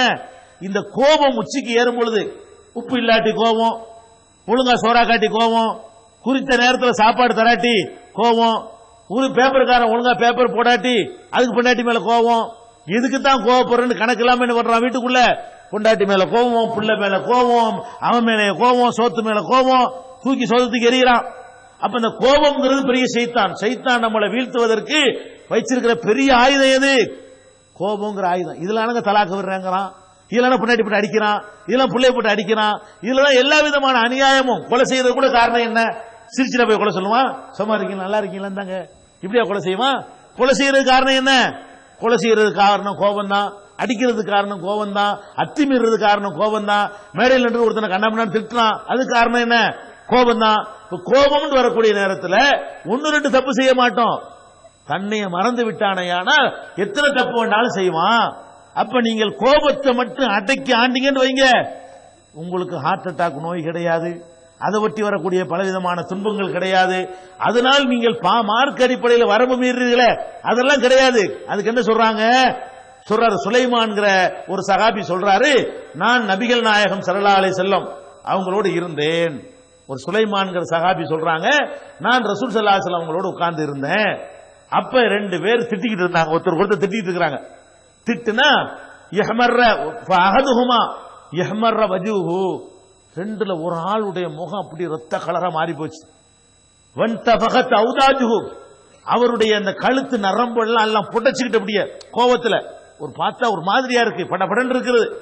அப்ப ரசூலுல்லாஹ் சொல்றாங்க, சுலைமான் பக்கத்துல ஒரு சொல்றாங்க, இன்னீ லஅலமு கலிமத்தன், எனக்கு ஒரு வார்த்தை தெரியும், லவ் காலஹா, அது அவர் இப்ப சொன்னாரையானால் என்னவாயிரு, ரஹப அன்ஹு மா யஜிது, அவருக்கு இப்ப ஏற்பட்டிருக்கிற அந்த டென்ஷன், அந்த படபடப்பு, அந்த வெறி, அந்த ஆத்திரம், அந்த ரத்த சிவப்பு, அந்த நரம்பு புடைப்பு எல்லாமே போயிரும். அது என்ன உடனே ரசூல் ஸல்லல்லாஹு அலைஹி சொல்றாங்க, வேற ஒண்ணும் கிடையாது, அவுது பில்லாஹி மினஷ் ஷைத்தான் அவர் சொல்லட்டு, பெரிய மந்திரம்லாம் கிடையாது, அவுது பில்லாஹி மினஷ் ஷைத்தான் அவர் சொல்லட்டு, உடனே என்ன ஆயிரும், ரஹப அன்ஹு மா யஜிது, அது போயிருங்கிறாங்க. உடனே இவர் போய் என்ன செய்யறாரு, இந்தாப்பா, யார் கோபமா இருக்கிறாள்கிட்ட போய், இந்தாப்பா இந்த மாதிரி ரசூலுல்லாஹ் சொன்னாங்க, இந்த மாதிரி அவுது பில்லாஹி மினஷ் ஷைத்தான் சொல்லு, மினஷ் ஷைத்தான் ரஜீம் இல்ல, அவுது பில்லாஹி மினஷ் ஷைத்தான் அப்படின்னு சொல்லு, எல்லாம் போயிரும். அவன் என்ன பண்ணிட்டான், இருந்தாலே ஹல்பி ஜுனான் கிறுக்கனா படம், அவனுக்கு போக விரும்பல, நசீப் இல்ல, அவன்கிட்ட போய் சொன்னானு செய்யறா ஹல்பி ஜுனூன், என்ன நான் லூசா, என்ன பண்ற, கோபமா இருக்கிற, அவுது பில்லாஹி மினஷ் ஷைத்தான் இருக்கிற, ரெண்டுக்கு என்னப்பா சம்பந்தம்? அப்ப அந்த மாதிரி சொல்லிட்டாருன்னு சொல்லி புகாரியில இந்த ஹதீஸ் நீங்க என்ன செய்யலாம், 3282வது ஹதீஸ்ல பார்க்கலாம். அப்ப அதே மாதிரி 6115ல பார்க்கலாம். இது பெரிய மருந்துங்க. நம்ம வாழ்க்கையில குடும்பத்துல மனைவி கோவப்படுறாளா, புருஷன் என்ன சொல்லணும், அவுது பில்லாஹி மினஷ் ஷைத்தான், அப்படி மாறி போயிரும்ல. புருஷன் கோவப்படுறானா ஏத்தலாம் பேசிட கூடாது, ரசூலுல்லாஹ் சொல்லிவிட்டாங்க, அவுது பில்லாஹி மினஷ் ஷைத்தான் சொல்லுங்க, தெரிஞ்சுக்கிட்டீங்கல்ல. இப்ப தலாக்கும் கிடையாது, சண்டையும் கிடையாது, வம்பும் கிடையாது, டென்ஷன் கிடையாது. அப்படி நீங்க நம்ம மிகைப்படுத்தி சொல்லல, உண்மைக்குமே அடுத்த செகண்ட் நார்மலாகும். அல்லாஹ் இருக்கிறாங்கிறது பெரிய பொறுப்புங்க. இது இத உங்க வாழ்க்கையில சொல்லி பாருங்க. டென்ஷன் வரும்போது, ஆத்திரம் வரும்போது, கோபம் வரும்போது அவுது பில்லாஹி மினஷ் ஷைத்தான், உடனே நீங்க பெரிய இடத்துக்கு போயிட்டீங்க. நம்மளை இந்த நேரத்திலையும் நம்ம காப்பாற்றுவோம் நம்புறான இவன். அல்லாஹ் என்ன பார்க்கறான், இவ்வளவு டென்ஷனா இருக்கிறான் இவன், இந்த நேரத்தில் வந்து இதை நான் காப்பாற்றுவேன்னு சொல்லி யா அல்லாஹ் அந்த ஷைத்தான் இருந்து உன்கிட்ட பாதுகாப்பு தேர்றேன்னு கேட்டுவிட்டானே. அப்படி நல்லா என்ன பண்றான், அப்படி ஒரு செகண்ட்ல மாத்துறான். இதை மாத்துறதுக்கு மெடிக்கலுக்கு நீங்க போனீங்கன்னா இதுக்கு 3 வருஷம் ட்ரீட்மெண்ட் பண்ணிடுவான். நீங்க இதுக்காக எனக்கு அடிக்கடி கோபம் வருது, டென்ஷன் ஆகுறேன், அப்படி போனா என்னவாயிருவான், அந்த டெஸ்ட் எடு, இந்த டெஸ்ட் எடு, பிளட் எடு, கொழுப்பு எடு, அதை எடு, இதை எடுன்னு சொல்லி நம்மள ஒரு வழி பண்ணிடுவான். ஒன்னும் பண்ண வேணாம். இந்த மாதிரி வரக்கூடிய நேரத்தில் என்ன பண்ணணும், அவுது பில்லான்னு சொல்லிவிட்டாலே போதும், இதுல இருந்து நம்ம விடுபட்டு விடலாம் என்று நபிகள் நாயகம் ஸல்லல்லாஹு அலைஹி வஸல்லம் சொல்லி காட்டுறாங்க. இதை உங்க வாழ்க்கையில கடைப்பிடிக்கணும். ஷைத்தான் எந்த இடத்துல எல்லாம் வர்றான், கோபத்தை தூண்டிவிட்டு நம்ம குடும்ப வாழ்க்கையை நாசமாக்கி நிம்மதியை தொலைச்சி பலவிதமான சண்டைகளை உண்டாக்கி எல்லாம் அவுட் ஆகி போயிடும். அவுது பில்லாஹி மினஷ் ஷைத்தான்ங்கிற ஒரு கேடயத்தை நம்ம பயன்படுத்திக் கொள்ள வேண்டும். நபிகள் நாயகம் ஸல்லல்லாஹு அலைஹி வஸல்லம் அவர்கள் தங்களுடைய ஹசன் ஹுசைன் குழந்தைகள் விஷயம், குழந்தைகள்ட்ட ஷைத்தான் நிறைய விளையாடுவான். ஏன் விளையாடுறான், குழந்தைகளை கெடுக்க இயலாது. குழந்தைகளுக்கு வணக்கம் இருக்கா, நோன்பு இருக்கா, அதுக்கு சட்டத்திட்டங்கள் இருக்கா, ஒண்ணுமே கிடையாது. குழந்தைகளை தொழுவாட்டி கூட எல்லாம் கேள்வி கேட்க மாட்டான். குழந்தைகள் நோன்பு வைக்காட்டு கூட கேள்வி கேட்க மாட்டான். அதே நேரத்தில் குழந்தைகளுக்கு ஒரு நோயை அல்லாஹ் கொடுத்துட்டான்னு சொன்னா, எதிர்பாராத நோய், வித்தியாசமான நோய் கொடுத்துட்டான்னு சொன்னா நீங்க அவுட் ஆயிருவீங்க. குழந்தைக்காக என்ன செய்வீங்க, மந்திரிப்பீங்க, வாயம் பார்ப்பீங்க, தாயத்து போடுவீங்க, எல்லாம் பண்ணுவீங்க. இதுக்காக வேண்டி என்ன பண்ணுவானா, நம்மளை கெடுக்கிறதுக்காக வேண்டி நம்ம பிள்ளைகளை கொண்டா சைத்தான பண்ணுவான், ஏதாவது ஒண்ணு பண்ணிடுவான். சும்மா இருக்கு சும்மா அழுவும், ஒரு காரணம் தெரியாது. டாக்டர் கடை நல்லா இருக்குமா, எக்ஸ்ரே நல்லா இருக்குன்னு சொல்லும், எதை பார்த்தாலும் ஒரு ரிப்போர்ட்டும் இருக்காது. ஆனா என்ன செய்யும், குழந்தை அழுதுகிட்டே இருக்கும், திடீர்னு அழுவும், திடீர்னு போகும், 3 நாளைக்கு விடாத காய்ச்சலா இருக்கேன். அப்ப இதெல்லாம் எந்த மருத்துவத்துக்கும் கடக்க மாட்டேங்குது. இப்படிலாம் இருக்குமையானால் நபிகள் நாயகம் ஸல்லல்லாஹு அலைஹி வஸல்லம் என்ன செய்வாங்க தெரியுமா, அவுது பி கலிமாத்தில்லாஹி தாம்மத்தி மின் குல்லி ஷைத்தானின் வ ஹாமத்தின் வ மின் குல்லி ஐனின் லாமத்தின். இது ஹசன் ஹுசைனுக்காக ரசூல் ஸல்லல்லாஹு அலைஹி வஸல்லம் செய்வாங்க, இத சொல்லி துஆ செய்வாங்க. எப்படி, யா அல்லாஹ் உன்னுடைய வார்த்தைகளை கொண்டு நான் பாதுகாப்பு தேடுகிறேன். ஹசன் ஹுசைனை வைத்துக் கொண்டு இந்த 2 பேருக்காக வேண்டி அல்லாஹ்ட்ட எப்படி பாதுகாப்பு தேடுறாங்க, குழந்தைகள் விஷயத்துல ஷைத்தான் நம்மளை கவுத்துவான், அவங்களுக்கு ஏதாவது பிரச்சனை ஏற்படுத்தி ஒரு பயத்துல அழுவுற மாதிரி ஏற்படுத்தி இப்படி முடிச்சுட்டே இருப்பான். 3 நாளைக்கு சாப்பிட மாட்டான் குழந்தை, என்னன்னு ஒண்ணு விளங்காது. டாக்டர் நல்லா இருக்குமா, ஒரு குழந்தை இல்லையமா, ஆனா 4 நாளைக்கு பால் குடிக்காது. இப்படியான ஒரு பிரச்சனை ஏற்படுமையானால் நபிகள் நாயகம் நமக்கு என்ன வழி சொல்றாங்க, அவுது பி கலிமாத்தில்லாஹி தாம்மத்தி மின் குல்லி ஷைத்தானின் வ ஹாமத்தின் வ மின் குல்லி ஐனின் லாமத்தின். அதுக்கு என்ன அர்த்தம், யா அல்லாஹ் இந்த ஷைத்தான், ஒவ்வொரு ஷைத்தானை விட்டும், ஒவ்வொரு விஷஜந்துக்கள்கிட்ட இருந்தும், ஒவ்வொரு தீங்கு தரக்கூடிய காரியங்களில் இருந்தும், ஒவ்வொரு கண்ணேர்களில் இருந்தும் உன்னுடைய வார்த்தைகளை கொண்டு உன்னிடத்தில் பாதுகாப்பு தேடுகிறேன், உன்னுடைய கலிமாக்களை கொண்டு, உன்னுடைய சொற்களை கொண்டு நான் பாதுகாப்பு தேடுகிறேன். இப்படித்தான் இப்ராஹிம் நபி அவர்கள் தங்களுடைய மகன் இஸ்மாயிலுக்கும் இஸ்ஹாக்குக்கும் பாதுகாப்பு தேடுவார்கள். அப்படித்தான் நானும் ஹசன் ஹுசைனுக்கு பாதுகாப்பு தேடுகிறேன், அது மாதிரி நீங்களும் தேடுங்கள் என்று நபிகள் நாயகம் ஸல்லல்லாஹு அலைஹி வஸல்லம் அவர்கள் நமக்கு வழிகாட்டுகிறார்கள். அப்ப இதை அரபில சொல்ல தெரியாட்டா கூட, யா அல்லாஹ் உன்னுடைய வார்த்தைகளை கொண்டு ஒவ்வொரு ஷைத்தானை விட்டும் நான் உன்னிடத்திலே பாதுகாப்பு தேடுகிறேன். இப்படி இந்த சொற்களை கொண்டு அல்லாஹ்விடத்திலே காவல் தேடினோமையானால் ஷைத்தானுடைய ஊசலாட்டங்களில் இருந்து நம்ம என்ன செய்ய முடியும், காப்பாற்றிக்கிற முடியும். இப்படி பல இடங்களில் ஷைத்தான் வருவான். எல்லாத்துக்கும் ரசூல் ஸல்லல்லாஹு அலைஹி வஸல்லம் அவர்கள் நமக்கு வழிகாட்டி இருக்கிறார்கள். இன்னொரு ஷைத்தான் நம்மளை கெடுக்கிற ஒரு இடம், நம்ம தடுமாறுற இடம், நம்ம அகீதாவை பறி கொடுக்கிற இடம் ஒன்று இருக்குன்னு கேட்டா நம்முடைய தூக்கம். தூக்கத்தில் முடிச்சிட்டு இருக்கும்போது நம்ம கேர்ஃபுல்லா இருந்துருவோம். தூக்கத்தில் ஷைத்தான் வர்றான். எப்படி வர்றான், பலவிதமான வர்றான். நிறைய தர்காக்கள் போய் கேளுங்க, இந்த தர்கா ஏன் கட்டினாண்டு. அந்த ஊர்ல ஒரு மனுஷன் வாழ்ந்தே இருக்க மாட்டான். திடீர்னு பார்த்தா தர்கா இருக்கு. என்னடான்னு கேட்டா, என் கனவுல வந்தாரு அவுலியா, நான் இங்கதான் அடங்கியிருக்கேன்னு சொன்னாரு, எனக்கு ஒரு தர்கா கட்ட சொன்னாரு, அதான் கட்டினேங்கிறான். அப்ப இந்த கனவு மூலமாக ஷைத்தான் என்ன பண்றான், நம்ம இடத்துல பலவிதமான தீய எண்ணங்களை ஷைத்தான் உண்டாக்குவான். கனவுகள் மூலமாக உங்களை கவிழ்த்துவதற்கு, ஏன்னா கனவுல காணும்போது நம்ம அதிசயமா இருக்கனால ஆச்சரியப்பட்டுருவோம். நேரடியா ஷைத்தான் உங்கள்ட்ட வரமாட்டான். இன்னஹு யராக்கும் ஹுவ வ கபீலுஹு மின் ஹைது லா தரவுனஹும். ஷைத்தான் உங்கள்ட்ட வருவான், நீங்க அவனை பார்க்க முடியாது. ஷைத்தான் நம்மளை பார்த்துட்டு இருக்கிறான். உங்க முன்னாடி இருக்கிற ஷைத்தான் நீங்க பாக்குறீங்களா, உங்களுக்கு உள்ள ஷைத்தானை பாக்குறீங்களா, இல்ல. அப்ப ஷைத்தானை பார்க்காதனால நம்ம கேர்ஃபுல்லா இருந்துக்கிறோம். தூக்கத்துல என்ன பண்ணுவான்னு கேட்டா, நமக்கு தெரியாத மாதிரியான காட்சிகளை எல்லாம் கொண்டாந்து காட்டுவான். உடனே இவன் என்ன பண்றது, அதை அப்படியே வாழ்க்கையில கடைப்பிடிக்க ஆரம்பிக்கிறான். இந்த கனவில் வரக்கூடிய நேரத்தில் சைத்தான் எப்படியெல்லாம் கெடுப்பாங்கிறதுக்கு நபிகள் நாயகம் ஸல்லல்லாஹு அலைஹி வஸல்லம் அவர்கள் பலவிதமான வழிமுறைகளை நமக்கு சொல்லித் தருகிறார்கள். ஒருத்தர் வர்றார், அல்லாஹ்வுடைய தூதரே, நான் ஒரு கனவு கண்டேன். அந்த கனவுல என்ன கண்டேன்னு கேட்டா, என்னுடைய தலையே இல்லாத மாதிரி நான் கனவு காண்றேன். கனவு காண்றாரு. எப்படி காண்றாரு? இவர் தலையை இவர்கிட்ட இல்லையா, தலையை வெட்டுப்பட்ட மாதிரி கனவு காண்றாரு. ரசூலுல்லாஹ் என்ன செய்றாங்க? சிரிக்கிறாங்க. என்னப்பா இது ஒரு கனவா? சைத்தான் உங்ககிட்ட விளையாடுறான். இந்த மாதிரி கிறுக்குத்தனமா எதையாவது கண்டா நீ என்ன பண்ணிடக்கூடாது, இதுக்கு ஒரு முக்கியத்துவம் கொடுத்து இதை போய் யார்ட்டையும் சொல்லிக்கிட்டு இருக்காதே. அப்ப கனவுல பயங்கரமான காட்சிகள் எல்லாம் நீங்க காணுவீங்க.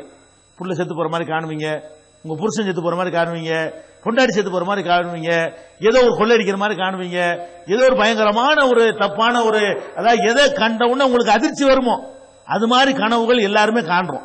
சில கனவுகளை பார்ப்போம், ராத்திரில எந்திரிச்சு உட்கார்ந்தா என்னவாயிரும், தூக்கமே வராது.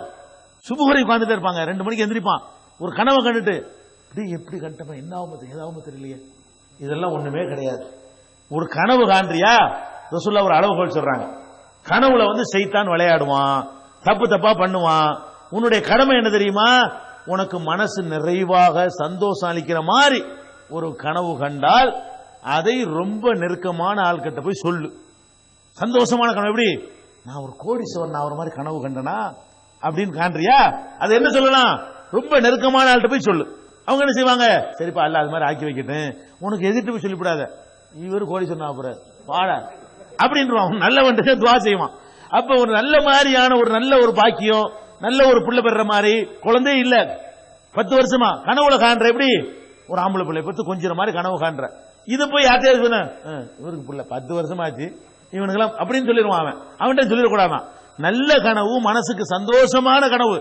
அப்படி உனக்கு ஒரு கனவை கண்டால் நீ என்ன பண்ணனு, ரொம்ப நெருக்கமான, உன் மீது அக்கறை வச்சிருக்கிற, உன் மீது அன்பு வைத்திருக்கிற, அதை கேட்ட உடனே 4 நல்ல வார்த்தை சொல்லுவாங்களே, அந்த மாதிரி ஆட்கள்கிட்ட மட்டும் சொல்லு, எல்லாத்தையும் சொல்லிவிடாத. சில கனவு காண்ற தப்பான மாதிரி பயமா இருக்குது, என்ன ஆகுமோ ஏதாகுமோ இப்படி வருது. இப்படி வந்து விட்டால் உடனே என்ன செய்யணும், எந்திரிச்சு உட்கார்ந்து எப்ப முழிக்கிறியோ அவுது பில்லாஹி மினஷ் ஷைத்தானிர் ரஜீம் சொல்லு. இடது பக்கம் 3 தடவை துப்பிரு. அந்த கனவை எவங்கிட்டையும் சொல்லாத. பொண்டாட்டி கண்டா புருஷன் சொல்லாத, புருஷன் கண்டா பொண்டாட்ட சொல்லாத, தகப்பன் கண்டா பிள்ளைகிட்ட சொல்லாத, புள்ள கண்டா அப்படின்னு சொல்லாத.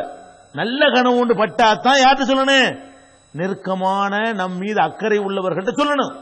கெட்ட கனவு கண்டீங்க என்று சொன்னா, கெட்ட கனவுக்கு என்ன அளவுகோல், எதை பார்த்தவனும் உங்களுக்கு பயம் வருது அது கெட்ட கனவு, எதை பார்த்தா அதிர்ச்சி வருது அது கெட்ட கனவு, எதை பார்த்தா மறுபடியும் தொடர்ந்து தூக்கம் வரலையோ அது கெட்ட கனவு.